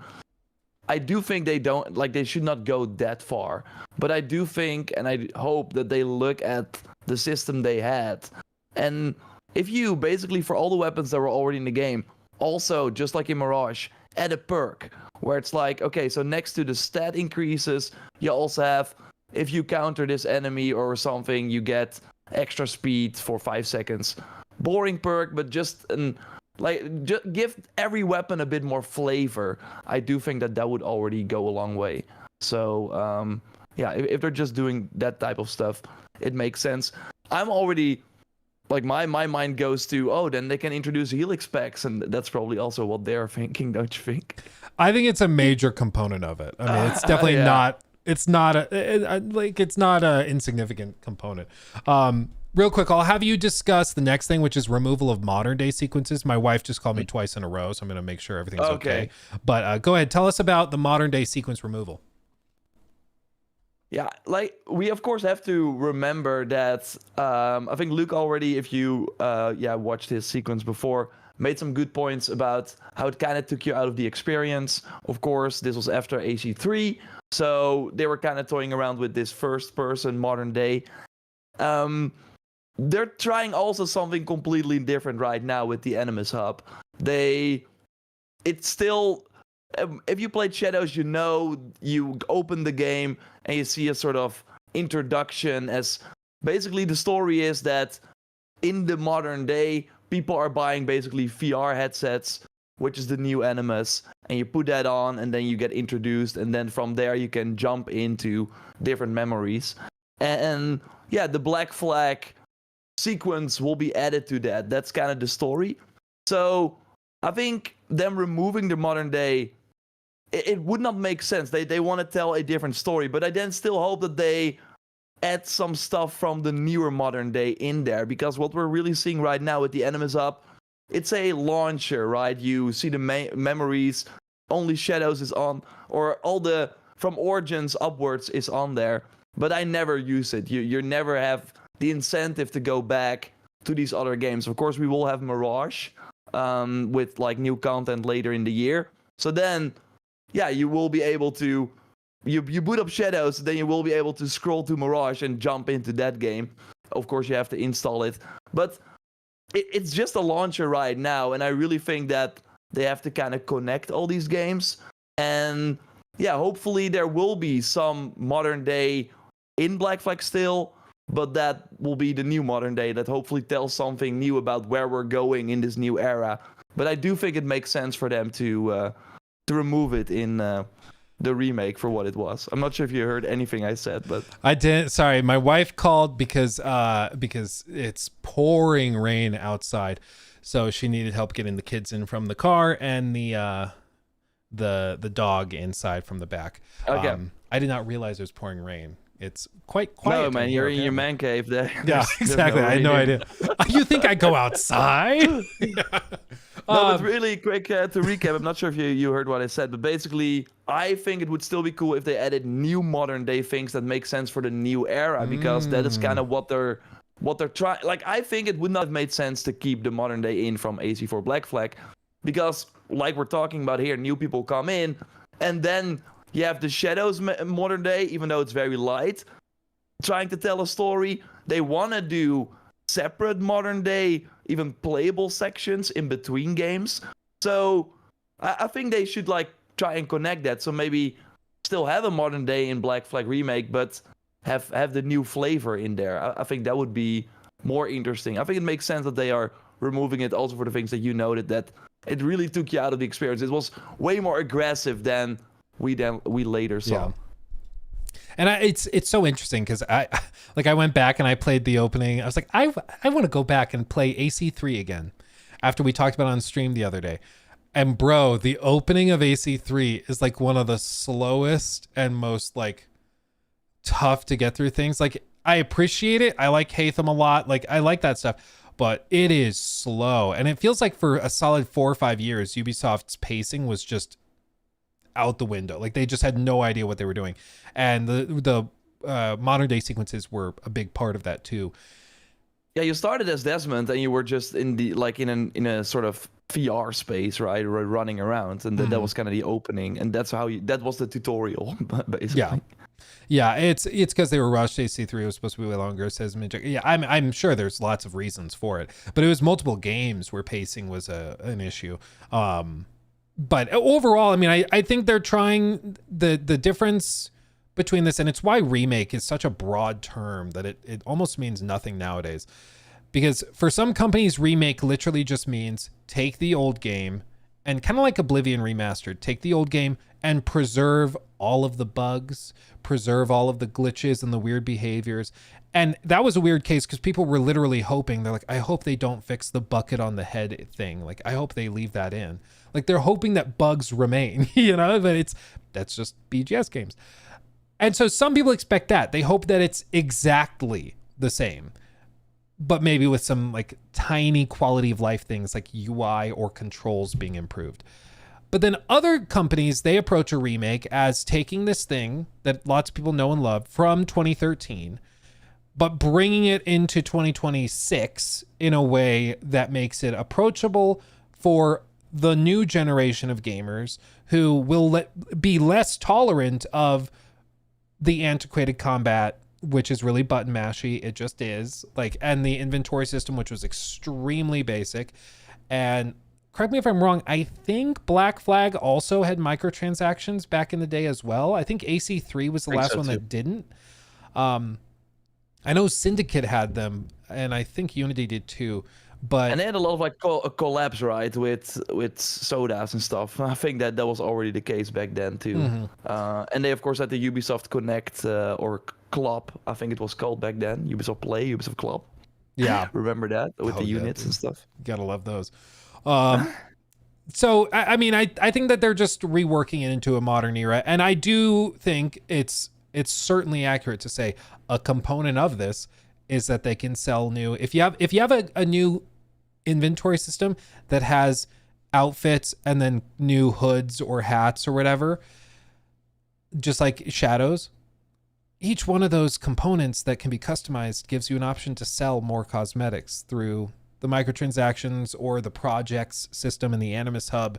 Like, it gives them opportunities to monetize it further through a modern lens, because again, you and I may not be spending hundreds of dollars on skins in Assassin's Creed games, but there are people who do, and they kind of expect it, and so they're going to make the game for the whales in that regard as well. The real whales. Dude, that's what they need. They need paid whale skins in Black Flag for the whales. That's what we need. Yeah. But yeah, I mean, a lot of these changes are going to be polarizing because, like I said, I think if they kept it the same, people would complain. And if they change it, people would complain. The ultimate way to get out of it is, like some people have brought up, preserve both and keep both combat systems in the game. Let it swap in the menus like Final Fantasy. That would be easier said than done, but like with all the balance and stuff, I don't think. Yeah, well, and it's how I described it to somebody. It's like it's not like going in terms of timing attacks where it's the same attacks in like Final Fantasy and you're kind of going from real time where things are playing out constantly to like going to turn-based where you just kind of block things off into chunks.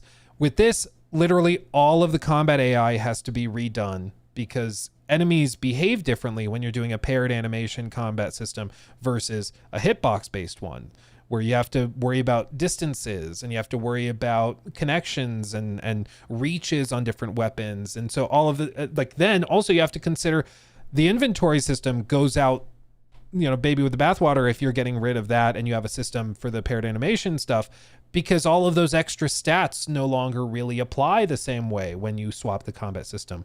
Like, we're not talking about going from turn-based to turn-based sort of with real-time elements or vice versa. You're going to two totally different things. And so I just don't think it's that I think they can combine it a bit. Like looking at a weapon speed, combo, and damage. I think that could still be the stats in this game. You swing your weapon around, it's faster. Yeah, you combo if you hit. Yeah, I think it could work, but I think Mirage makes a lot of sense because when people heard about the stats for that game, they were also like, I'm not so sure, and then yeah, you could almost ignore them if you wanted. But they made sure that every time you got a new armor set, it was a bit more exciting than it's a new look for my character. So we will see, but I think. With this, we should not really. We should just kind of wait and see until they finally reveal it. What did you think of the early March? Is what they said, right? I think that is the what they're aiming for. I would be shocked if they do it later because Ubisoft has said they want to launch a new paid Assassin's Creed every year, and every financial year that is. So every year basically, in the 12 months starting April of that year. I think. Releasing in March makes kind of perfect sense. It mirrors Shadow's launch, of course, but it also is a pretty decent slot for them, at least based on the current release schedule. And it would allow them to come in at this fiscal year, which they want to do. You know, delaying it into the fall brings up so many questions. Like, what do you do with Hexe? Like, you're probably not launching them both in the same quarter. You worry about GTA 6 if that gets delayed also to the fall. Probably. Like there's cascading considerations, and I think it's most likely that they just put all hands on deck to get it done by March. And that might mean that they pull some help from Quebec and they all get working on this to polish it up. That's kind of the whole point of the Anvil Next engine, is that anywhere in the world, any team can just pop into, like, it's weird, but like to oversimplify it, it's kind of like a Google Doc is what they've built. So like anybody around the world can hop into that Google Doc and help it and work on little paragraphs and tweak stuff all in real time. So the whole project is updated compared to the previous versions where it's like a physical Microsoft Word document, you know, that's saved locally somewhere. And so they should be able to scale it up and probably put more hands on it to get it done. But I think March makes a lot of sense. I got to ask you though, do you think that, like at this point, based on the leaks and everything else, do you think that they try to shadow drop it, or do you think they do like a sorted advertising campaign for it? I think the shadow drop might not be the best way, but they might do a stream and then launch it a week later or so. Like, I do think a short time makes sense. They first have the Prince of Persia remake, and that has also not been announced yet. I don't think you want to have them. Yeah, then you have two remakes. At the I think that they are aiming probably for that in January, just like the original remake. Remember that when that was shown? It was people were like 2021, 5 years, or they're going to launch this 5 years later. That's crazy. Yeah, but that is seemingly going through quite some improvements as well. But no, I think. Game Awards would be the big stage, I think, for this. But I also don't know how much you want to hype this up. If that will help. I don't know. I think it's hard, but I can see them go both ways. Yeah, like my suggestion has been shadow drop it because you don't give people time to throw fits about it. With the leaks, as we're seeing now, you announce combat tweaks and changes. People complain about it. People are freaking out, spinning their wheels. And on the one hand, you should be happy that people are talking about it because people are talking about it. It's hard to get people to talk about your game, period. So the fact they're talking about it and debating it is probably a good thing.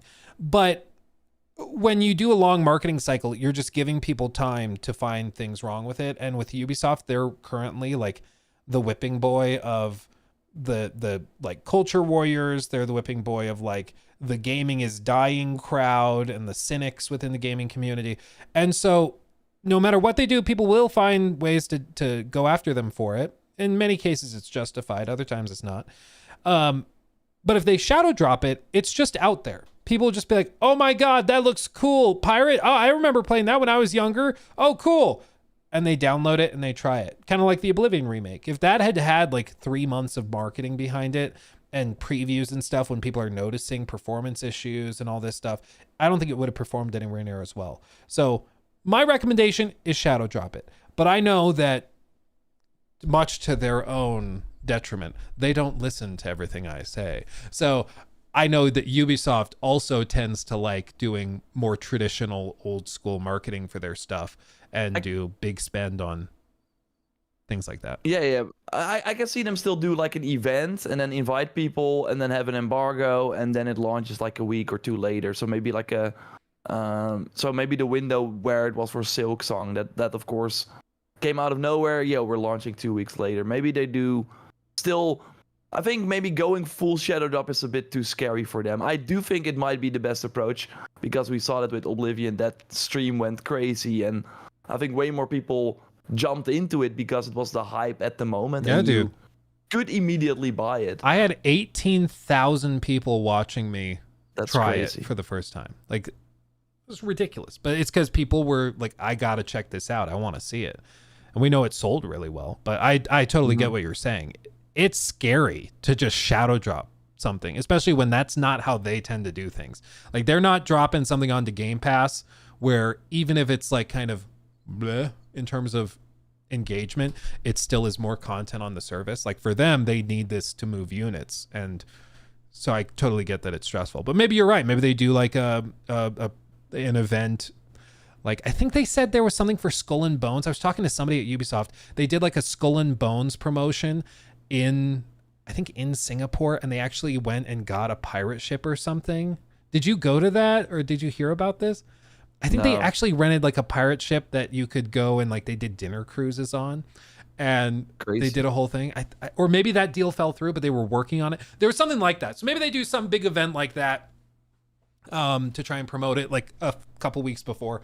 That would be more typical. Yeah, because I do think it might be good to have people, because that does seem to be kind of Ubisoft's mentor right now. When they tell us stuff, people are already like, I'm not so sure. So if they do only a stream where it's like, I don't know, the game director of this remake saying, yeah, we did this and this and this, people will be like, yeah, sure. And then no one has a review up or like, I do think that we can give extra details and maybe our take, and then people are more inclined to accept it or believe it. So I do think there's like a middle way they will probably go for, but I would not mind if they keep it quiet and then early March there's an event, mid-March is the embargo, week later it comes out, something like that.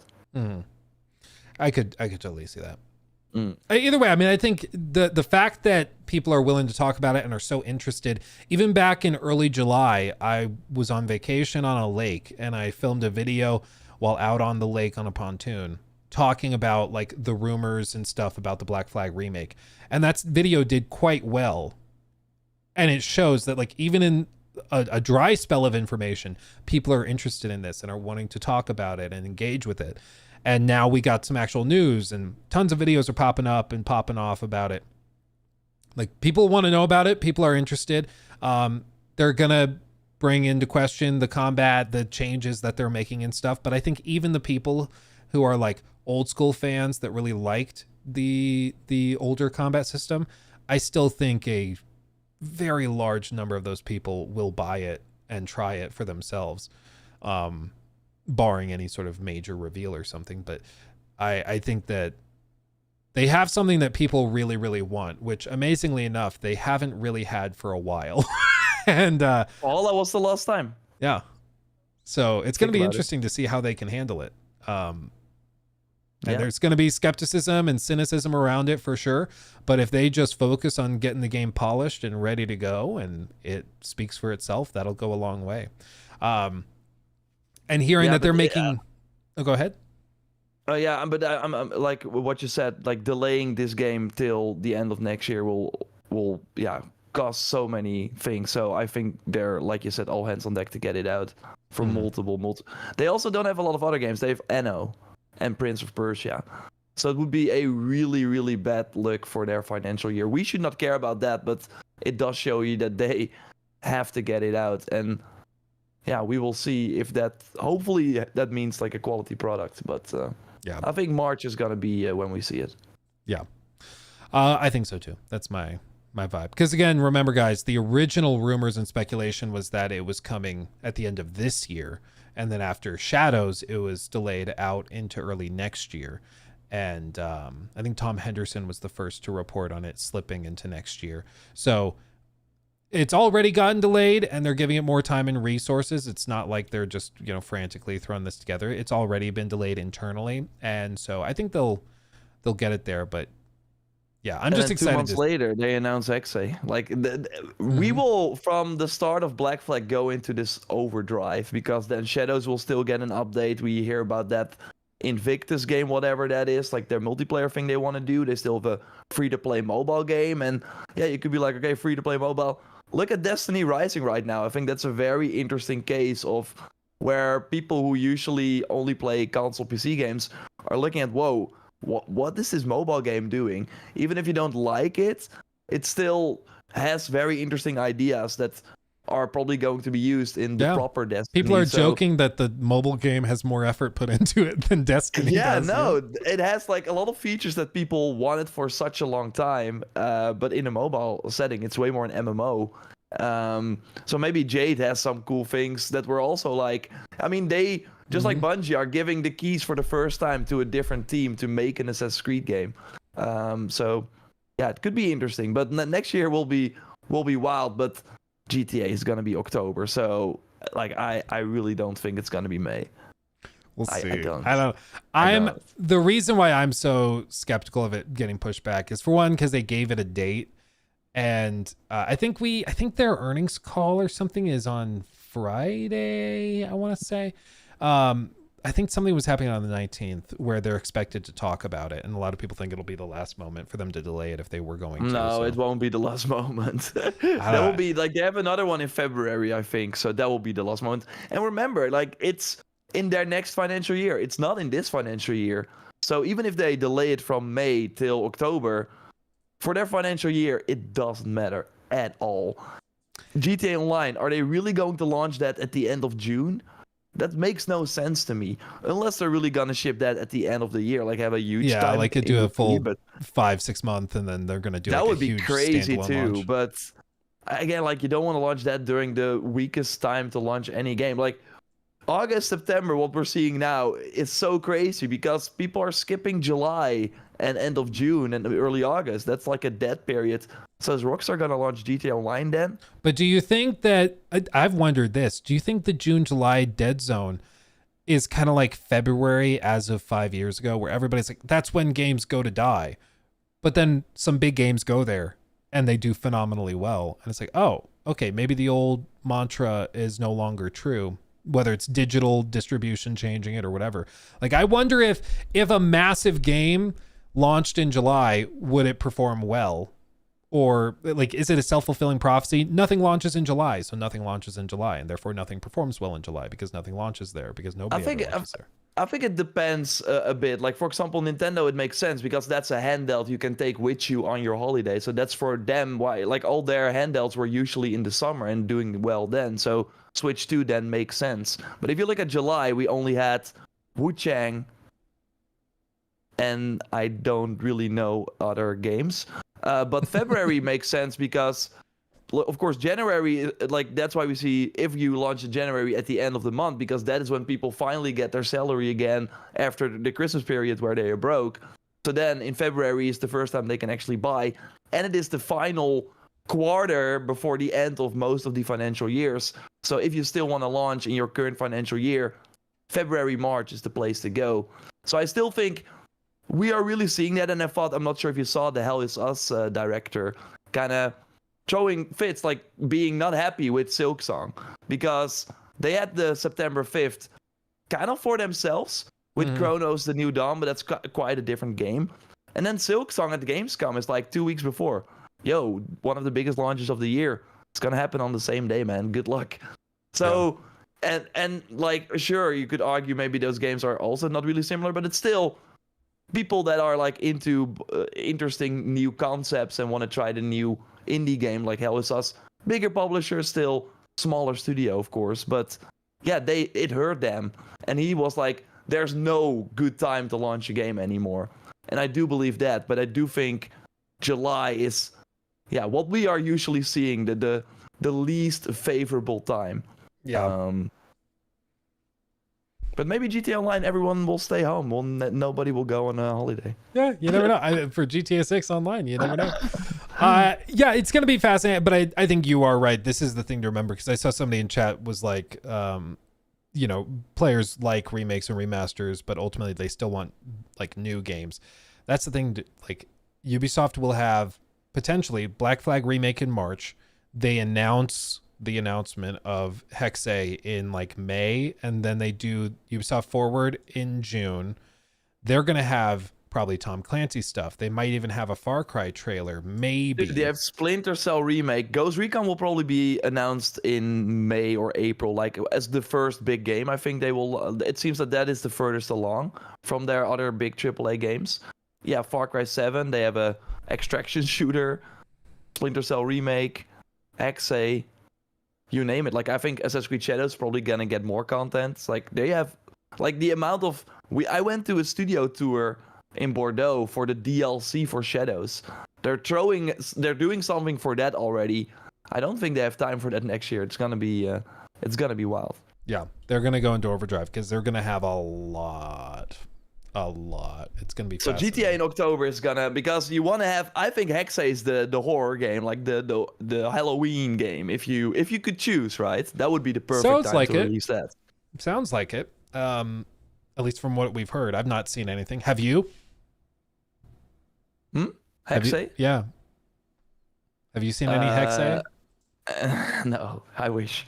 But I can say that I think Hexe is gonna be very polarizing overall, because I do think people are putting some unrealistic expectations into that game, where I think a lot of people, and rightfully so, are not happy with the kind of RPG direction that we have. Like, what we basically had is we had one type of Assassin's Creed game, and then with Origins we only had one type of Assassin's Creed game. If you didn't like Origins, the Assassin's Creed games after that, apart from Mirage maybe, you also would not really vibe with. So for a real long time, maybe the series did not speak to you. And then you hear, yo, with Hexe, we're gonna go in a different direction.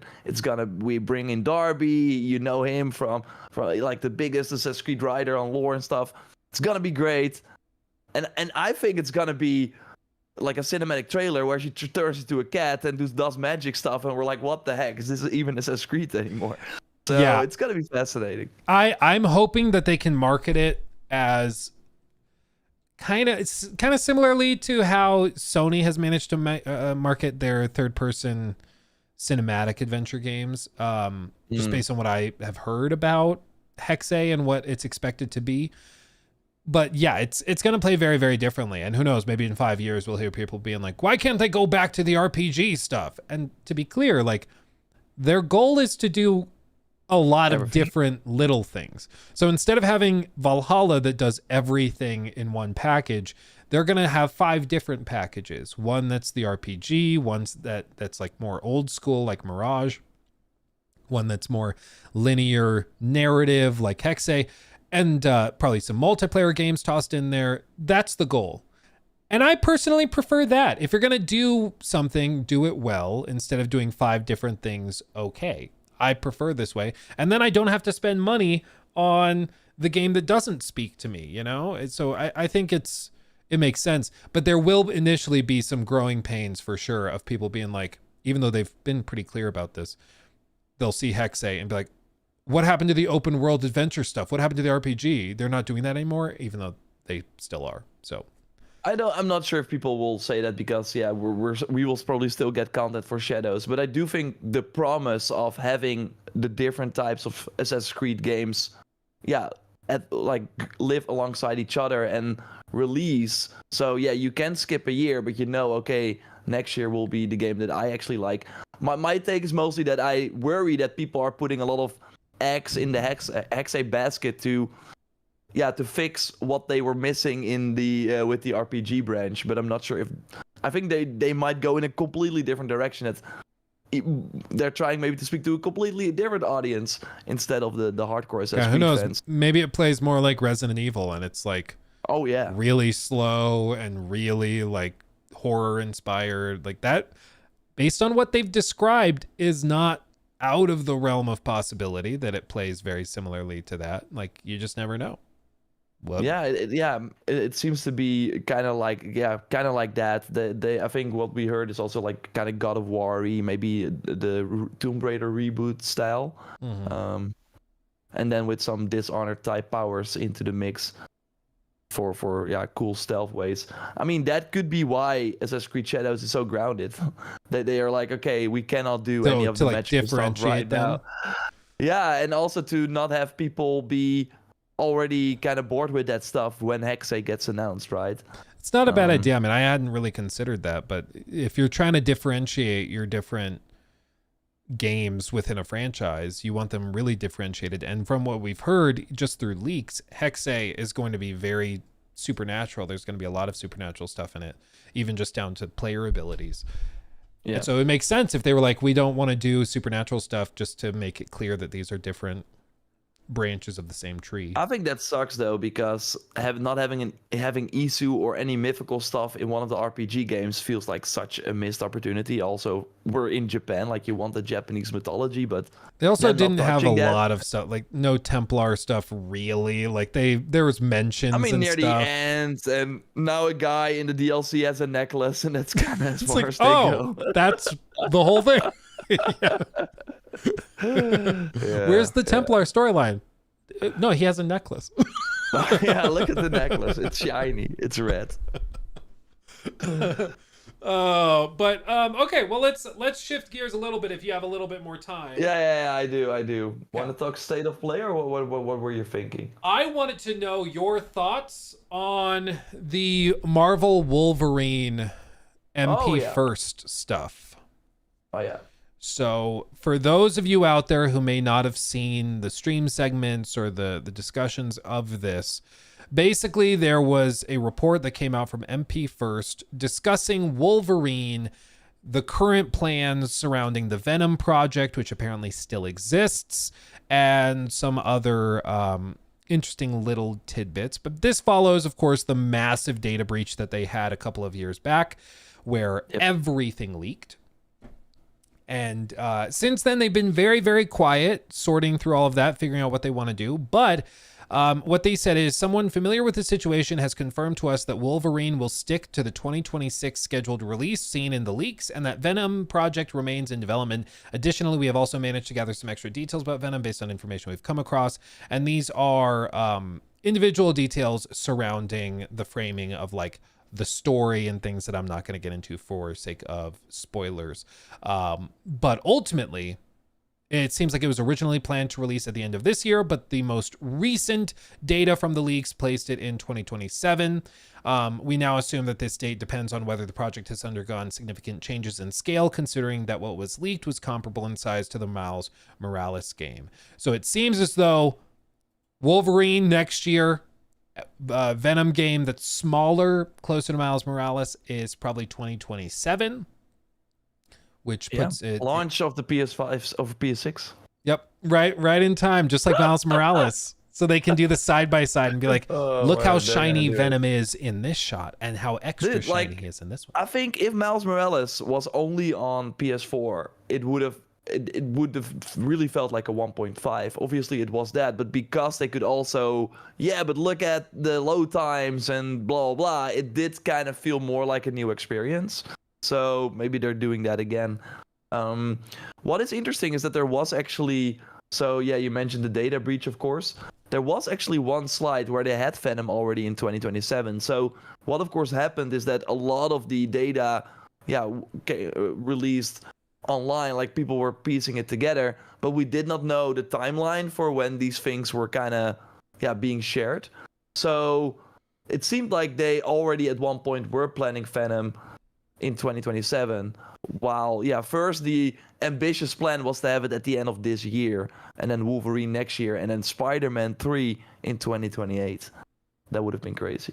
Yeah. But now it's all getting booped back into like the early 2030s, and they also are planning a bunch of X-Men stuff, and we saw breakdowns of the marketing deals and budgets for those games. Each one is expected to be like 150 million. It's crazy. So but, where do you? I have multiple thoughts, but where do you wanna go? I mean, I think for one, it's good to see that they're getting seemingly back into the groove of things. They're starting to hit a pretty solid cadence for releases. I am hesitant to get too excited for Wolverine, just because I thought Spider-Man 2 was pretty lacking, not in terms of execution of gameplay and stuff, but just in some of the broader directorial choices, whether it be the obsession with MJ's missions that were utterly lackluster, some of the writing stuff, which I said this the other day, I stand by it. If Spider-Man 2 had launched a solid year and a half later in the heart of like the cringe revolt, because all these games were launching with super cringy writing and getting basically ruined over it, I think Spider-Man 2 would have suffered the same fate. I think it would have been disastrous, because some of the writing in Spider-Man 2, oh my God, like it's unbelievable. But somehow they managed. You mentioned the MJ missions, but that whole Venom arc, I could not. I rarely have that where I was cringing so hard, and I really was attached to these characters, especially after Spider-Man 1. I was like, I'm so into this Insomniac universe, and that whole like final part of the game, it really rubbed me the wrong way. I did not like that at all. Mm-hmm. No, and that's the thing, is like those same guys are the ones making these games, and I'm sure, like, hopefully they're aware of some of the critiques and criticism, but I don't think they got anywhere near enough flack for how abysmal the writing was at the time, and somehow they managed to dodge it. But I really do believe if it had launched a solid year and a half later, it would have been a probably different story. They got very lucky on that. But if they come out with Wolverine and like half of the game is playing as Wolverine's stepdaughter who has a podcast and she's vlogging on TikTok all of their escapades, I'm gonna scream. Like I will make so many videos, and I'll probably end up making more money on the game than they will. Oh my God, that would be crazy. No, I hope not. I think it's interesting also looking at the whole situation with Wolverine, that they're basically still on track for 2026, because in the leaks it was always noted to be a 2026 game. But then of course a year after the data breach at the end of 2024, we heard that Brian Horton, the game director, left. He was like, I got this amazing new job, I'm gonna finish this next game. He went to the initiative to work on Perfect Dark. Which still crazy to me. I don't know how, but I want to hear that story one day, where there must have happened. So you don't leave Wolverine. He was the director on Miles Morales before this, and then worked on Wolverine. I do think they have kind of like they're two Marvel teams at this moment. So the Miles team, and of course there's some overlap, but you would think that most of those people are on Wolverine. So we will have to wait and see. Just be clear so I understand what you're saying. So the game director that was directing Wolverine, yes, left. When did you say he left? October 2024. He left October of last year because he was really excited at this amazing opportunity, which was Perfect Dark, which is dead now. He joined the initiative to become the creative director on Perfect Dark after being the creative director on Wolverine. So what? That makes me think either Perfect Dark looked extra amazing, which I'm not convinced of, or it makes me think that he wanted to get out of Wolverine. For some maybe there reason. were creative differences. He wanted to do that Stepdaughters podcast, and they were like, "No, dude." It's like, if I don't get this podcast, I'm out. They might be like that. I don't know, but that is interesting, right? I'm like LinkedIn stalking him to see where he is where he's now, but or he did not get the memo yet, but he still is the creative director on at the initiative on Perfect Dark. So maybe he goes into work every day. He's like, "Where is everyone?" But I will just keep going.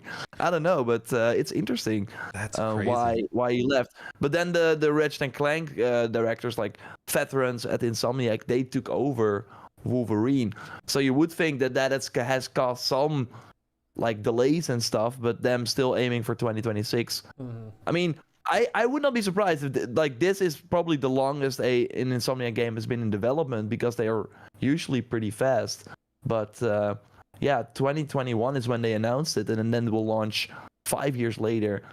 Spider-Man 2 was Spider-Man 1 was 2018, and then Spider-Man 2 was 2023. But of course, they had some overlap with Miles. So, I think that this might be the longest they have something cooking over there. But yeah, we will have to wait and see. We should get a trailer maybe next week during the State of Play. Maybe by the time you listen to this, if you listen to it later, the State of Play has already been announced. But that is the rumor. That would make sense. I just hope, beyond hope, like this is going to be a pretty big tone shift, and it's probably at a good time, because like up until now, at least I feel like Insomniac, they're pretty good at making those like T for teen superhero games, you know, like they're not particularly gory or intense. Like when is it Kraven in Spider-Man 2 when he gets killed by Venom, like they don't show anything super gory, they'll cut away from it, stuff like that. I feel like with Wolverine, you have to pivot and you have to be full intensity, full gore. And before doing a standalone Venom game, I think that probably makes sense to just lean into it fully and just go crazy rated M with it across the board. So I hope that they actually fully lean into it, and it's not like a T for teen version of Wolverine, because I'm not so sure that I don't think they're going to do it. I think they're going to go full bloody and stuff. I mean, the leaks, I looked at some of them. It looked awesome for where it was in development. So we will have to wait and see. But I mean, it has to be different than Spider-Man as well. And yeah, it would be cool if they then also for Venom are like, okay, this works for Wolverine. We're gonna go all in with that game too. Yeah, imagine if they just go like full Naughty Dog, Last of Us Part 2 levels of insanity, but superheroes. I'd be down for that. Yeah. I mean, I do think that people would like that. Maybe for Spider-Man, yeah, that's like a bigger audience, obviously. But the movie did it too, the Wolverine movie. So we could see it. But I think overall, them having Venom next year or in 2027 instead of this year already, they have to take some extra time after Spider-Man 2 to kind of see, okay, what went wrong? How can we, kind of come back stronger? And another thing for me, what I did not like about Spider-Man 2 was that it had a lot of cliffhangers. It had a lot of what felt like half missions, where you would reach a sort of pivotal moment with Carnage being introduced, and then, by the way, we need another year to do research, and we'll get back to you. And then I'm like, what? Right in time for the DLC launch, we'll be ready to talk again. And I was like, okay, I said it in the review as well. Okay, so we now have to wait 5 years for this story to conclude. And that might be true, or 4 years. And that is crazy. Like, don't do that in this day and age. Like, maybe during the PS3 generation, where you were launching a sequel every 2 years, sure. But now you cannot do that anymore. Yeah. So, we will see. But I do think it's exciting. I mean, Insomniac carried the PlayStation 5 kind of at the start of the generation. It seems like they go out with a bang as well. So yeah, and they are capable. That's the thing, is like Spider-Man 2, I thought the writing was the weakest component, both in the questing like George just described, but also just in terms of some of the broader strokes and stuff they were doing. I was just like, what are we doing? But in terms of execution on a technical level especially, they are top notch. Like they're typically very, very good. Spider-Man 2 of course had some bugs, the famous white cube bug. But that was like the first time in a long time that they had ever had any issues, and so hopefully that doesn't continue. But they tend to be very, very good at like actually putting the thing together. No, I think if we are sitting here in the next show and we have seen the trailer, if they really show during the state of play, it will. So the rumor was before this multiplayer first rumor that Insider Gaming said that the trailer was finished, so they thought it's gonna be at the state of play or the Game Awards. But we will see it soon, and I do think looking at that we will probably be happy with what we saw. That's my prediction. I have hope. I think it'll be just like Spider-Man 2. I think it's going to show really, really well. So I also expect we'll be here talking about it and saying how impressive it was. But just like Spider-Man 2, my concern is not really in the presentation. Beyond the obvious point, it's got to be gory. If it's not gory, we're not doing a Wolverine game. But beyond that, I think my only primary focus will be like the writing and stuff, because it was so bad in their last game that it makes me worried that they can pull a 180 on this one, but we'll see. Yeah, but maybe they are looking for some creators to do a podcast in the game. Oh, can you imagine, dude? That would be funny. I'd be down for that. Me too. I'd be so down for that. That would be freaking funny as hell. We can dream. That would be funny. Anyway, so let's see. Do you have a couple extra minutes? Is there anything else you wanted to run through? I know we kind of started do late. we have some super chats? I think we maybe saw them, or did we already cover them? Let me check. Okay. So these kind of go back to our AC discussion, so we can kind of wrap up with this. So I'll go back to this one. Steel Bones with 5. My cope-filled hope is that they add at least a toggle for a more close to classic combat system. I want the new content. I just really don't enjoy the RPG combat that I've tried. A toggle would be cool.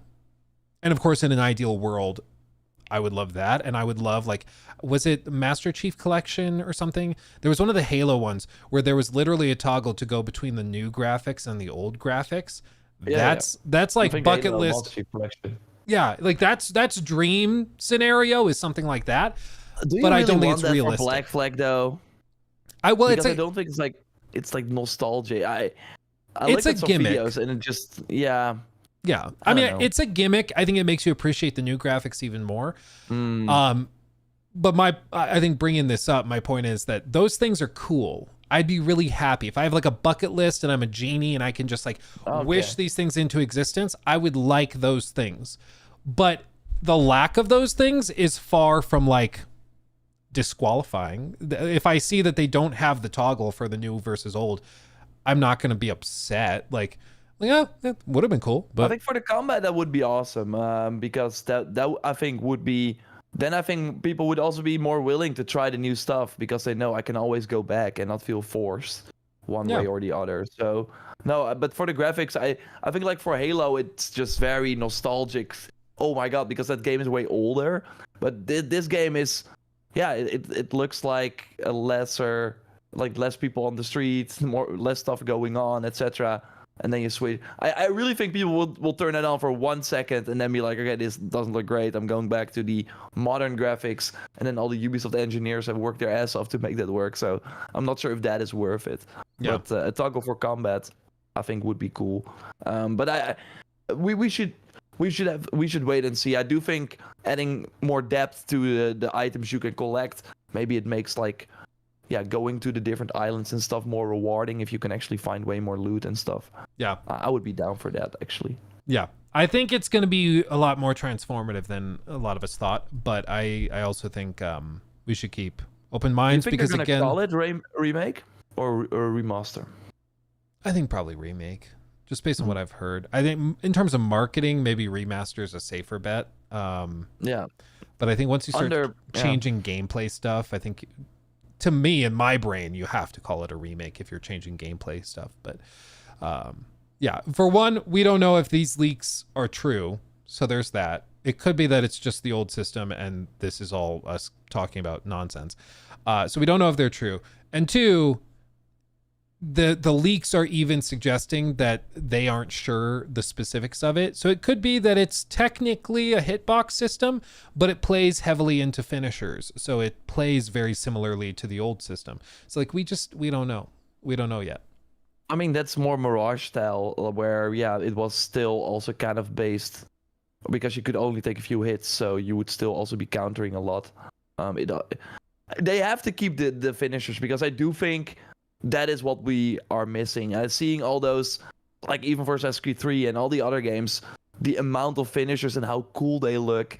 It's sad that we kind of lost that. Obviously, some of the finishers are nice, but these newer games are, for one, way longer, so you see the same animations way more often, and there are also just a few of them, because they now have multiple weapon types, so they only for the sword have 2 animations. So if you only use the sword, you only see the same 2. And of course, with the other Assassin's Creed games, they had the sword, they had maybe the gun, and that was kind of your loadout. So they could do way more with that, but they have to keep those at least. Yeah, I think that's such a key visual flair to the old school, specifically Black Flag, that you kind of need it. So I agree. This one from Luke with 5. I did love chaining finishers in the old combat system, TBH. That was my favorite part of the combat. Yeah, I think they could still do that, but just not be very, because what the thing is with the older combat is that you're really locked onto one target, and you can only hit the character that you're locked onto. And what they changed with Origins is that when you swing your weapon and there happens to be a character running in from the back, they can get hit by the sword as well. So actually adding that, I think, could be cool, but then still having your counter-based system. So basically a parry that goes into a finisher, I think could still work. I think so too. You kind of meld them. Codex Seeker with a 2. There also is AC Mirage DLC news today. Eye emojis. Do you know anything about those? I think Jonathan, the French YouTuber, posted some stuff. Oh, interesting. I have not seen it, so I can't really speak on it, because I think it popped up like 3 hours into the stream, so I wasn't able to dig into it. Let's see. And then Steel Bones, thank you for the very generous 10. I get that argument, but what sucks for me is having to deal with the new combat for potentially new/cut content for Black Flag, which was or is the potential hang up I have with this remake. So your frustration is dealing with the new combat for new and cut content. Basically there would be then no way to play that new cut content the old school way if you wanted that. Yeah. And I can understand that frustration, but I think the discussion of them adding back in cut content, I don't know if that's just like, if they mean they have the level design, they have everything, but they cut it towards the end of development, and so they're just bringing that in, or if they mean like, no, we were originally going to have a quest where you did this, and so we built that for this game. Like, I don't know if it's just an idea that they're turning into the full cut content experience, or if it's like whole levels and stuff that they're bringing in that they designed for the old combat that now you're not going to get to experience that way. I'm not sure. Because again, we don't know if this is even accurate, but yeah, that's a fair question. That's a fair thing to bring up. Yeah, for sure. I think we just have to kind of wait and see what they do with it. I do think it seems that from some of the things that I've been reading as well, that it will still be closer to the older stuff than completely being Origins or Valhalla. But they're just making it for a modern audience now. Modern audience. Yeah, it's about time. Yeah, they need a podcast in the game. Oh yeah. Luke, thank you for the 2 as well to wrap us up. The modern day was connected to the story, though. It was. I think, though, doing a remake like this, it's not like we don't know those story beats or the narrative lore things that were brought up in the original. And I think that for sake of the remake, like seriously, in my humble opinion, the modern day stuff just massacres the pacing so bad that you'd get a lot of people dropping the game, and they just don't want to do that. And they've done polls. Like I've gotten, they send out those emails and it's like customer service surveys where they ask you, how likely are you to play an Assassin's Creed game every week? What would you need to do to motivate you to investigate or invest in Helix packs? Like they ask you all those questions. And I've seen questions specifically bringing up like the modern day storylines as it pertains to Assassin's Creed. There was one survey like 4 or 5 years ago, I remember, that was specifically asking about like the Abstergo storylines. And I guess at that point it would have been Layla. And it was like, what do you think of that? And as we know now with Shadows, like they've pretty much completely walked away from the modern day stuff because people didn't really like it. And so it's not a surprise to me, and I don't think it's personally that. Yeah, I think it's mostly for the people that are just not really in tune and that just buy a few games maybe per generation, and Assassin's Creed happens to be one of them, and then they are all the advertisement that they see, which all the mainstream advertisement is only, you're gonna be a pirate, and then you're forced to run around this office. Like it's different. So I think it makes the Assassin's Creed game special, but I think there's a reason why they stepped away from it. And I think it also right now just doesn't really make sense with, otherwise you have multiple modern day threats at the same time. So I hope they do more with the Animus Hub in this remake as well, because right now it's a promise for, like, we've not seen anything. I'm really disappointed with what they kind of set. Yeah, remember, make all the games feel connected, and it's so crazy to me that the Animus Hub stuff, we talked about it for like a year, 2 years, because there were all these rumors about built-in battle passes and exclusive content. I mean, they are in the game. Now they kind of are, yeah. But there was all this discussion over what that was going to be, and it was part of the like huge broad vision of what they wanted to do with the franchise. And it's just kind of turned into a weird tab in the menu that you can check every once in a while. It's so weird. Yeah, it sucks. Yeah. Anyway, all of this to say, I think we are in for a treat next week if that, if they end up revealing Wolverine. That could be really, really cool. Teasers on Hexe. I don't think we get Sarcasm until probably May of next year, leading into the Ubisoft Forward. They tend to do a reveal announcing like a the announcement. Cinematic reveal or something like that. Yeah. But maybe they do stuff different. Like, it will be very interesting. Remember that Shadows was the first game without the whole season pass and gold edition, ultimate edition thing. So maybe another thing they are learning is, we're gonna just wait until we have gameplay, or be closer to launch. So maybe how they've always done it will not be the same how they do it. So we also know that the marketing is first.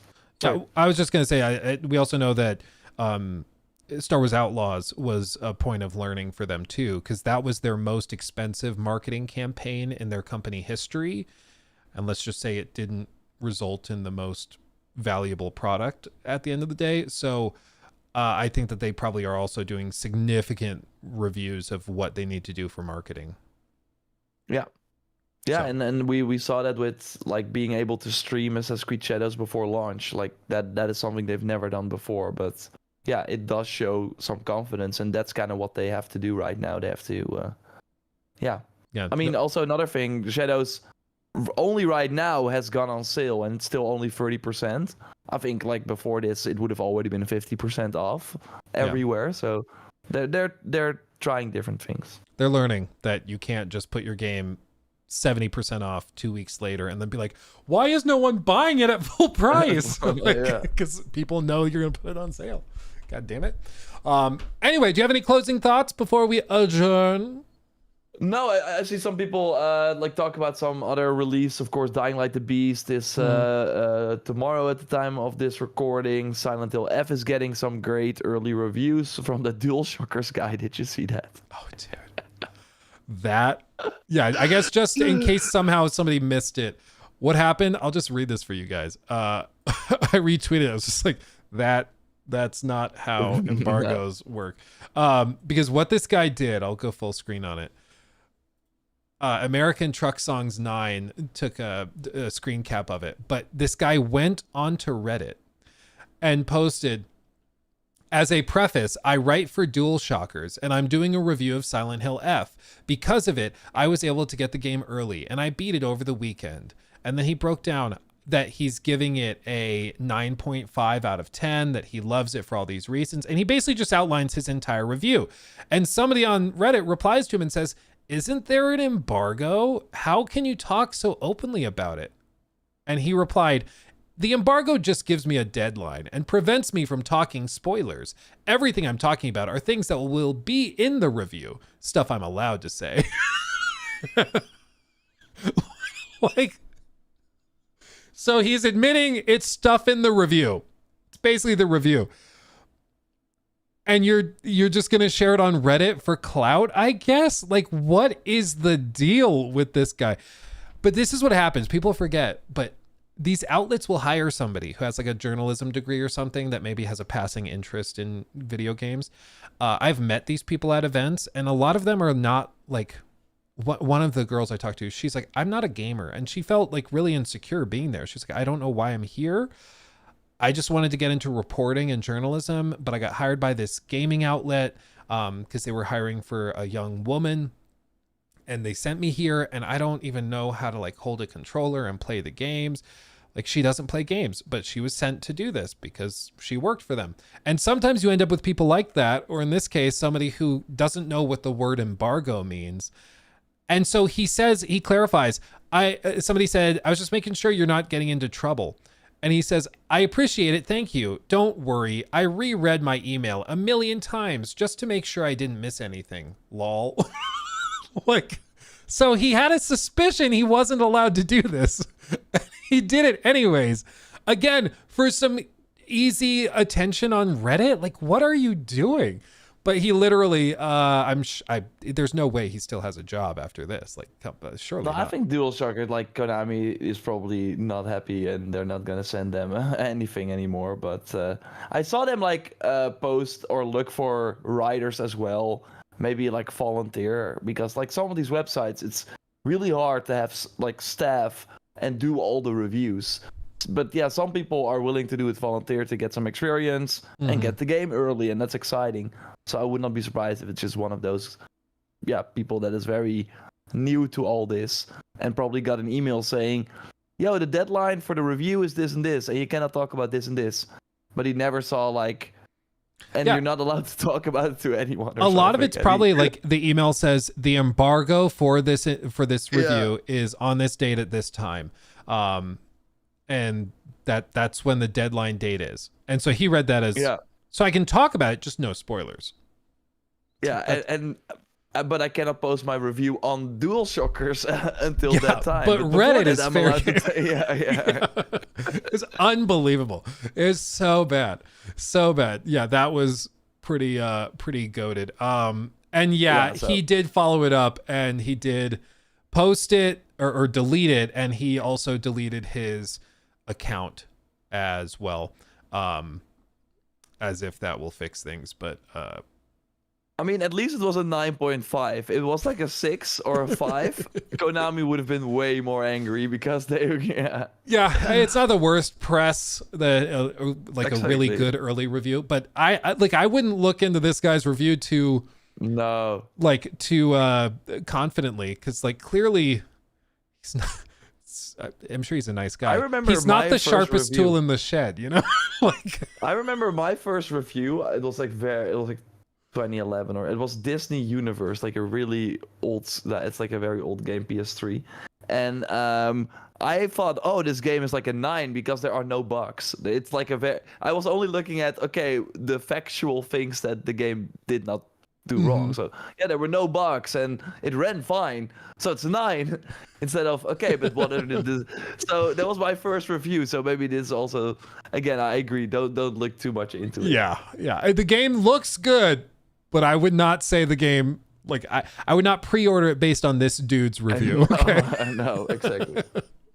But anyway, it would be awesome though if it's like really really good, because when I look at that combat, I'm like, oof. But I hope it's good. I hope it's good. Yeah. Whew, we'll see. We'll see. I'll wait for ACG's review. Yeah, ACG does great stuff. He does great stuff. Yeah, maybe get a second opinion. Didn't you see he reread the thing multiple times, the email multiple times, or he said 1,000,000 times? I would be funny to see if he still posted on DualShockers at the embargo, though. Dude, that would be so funny. And that would be, and then it's like the exact same post, but some things rewritten. Yeah, but he just, as he says, put in some spoilers. He's like, and then the ending is this. He just literally has no idea what a review is. Yeah. Oh my god. Anyway. Yeah. Wonderful time chatting with you, my friend. As always, sorry for the late start. Shocker, I started rambling about Mind's Eye and lost track of time.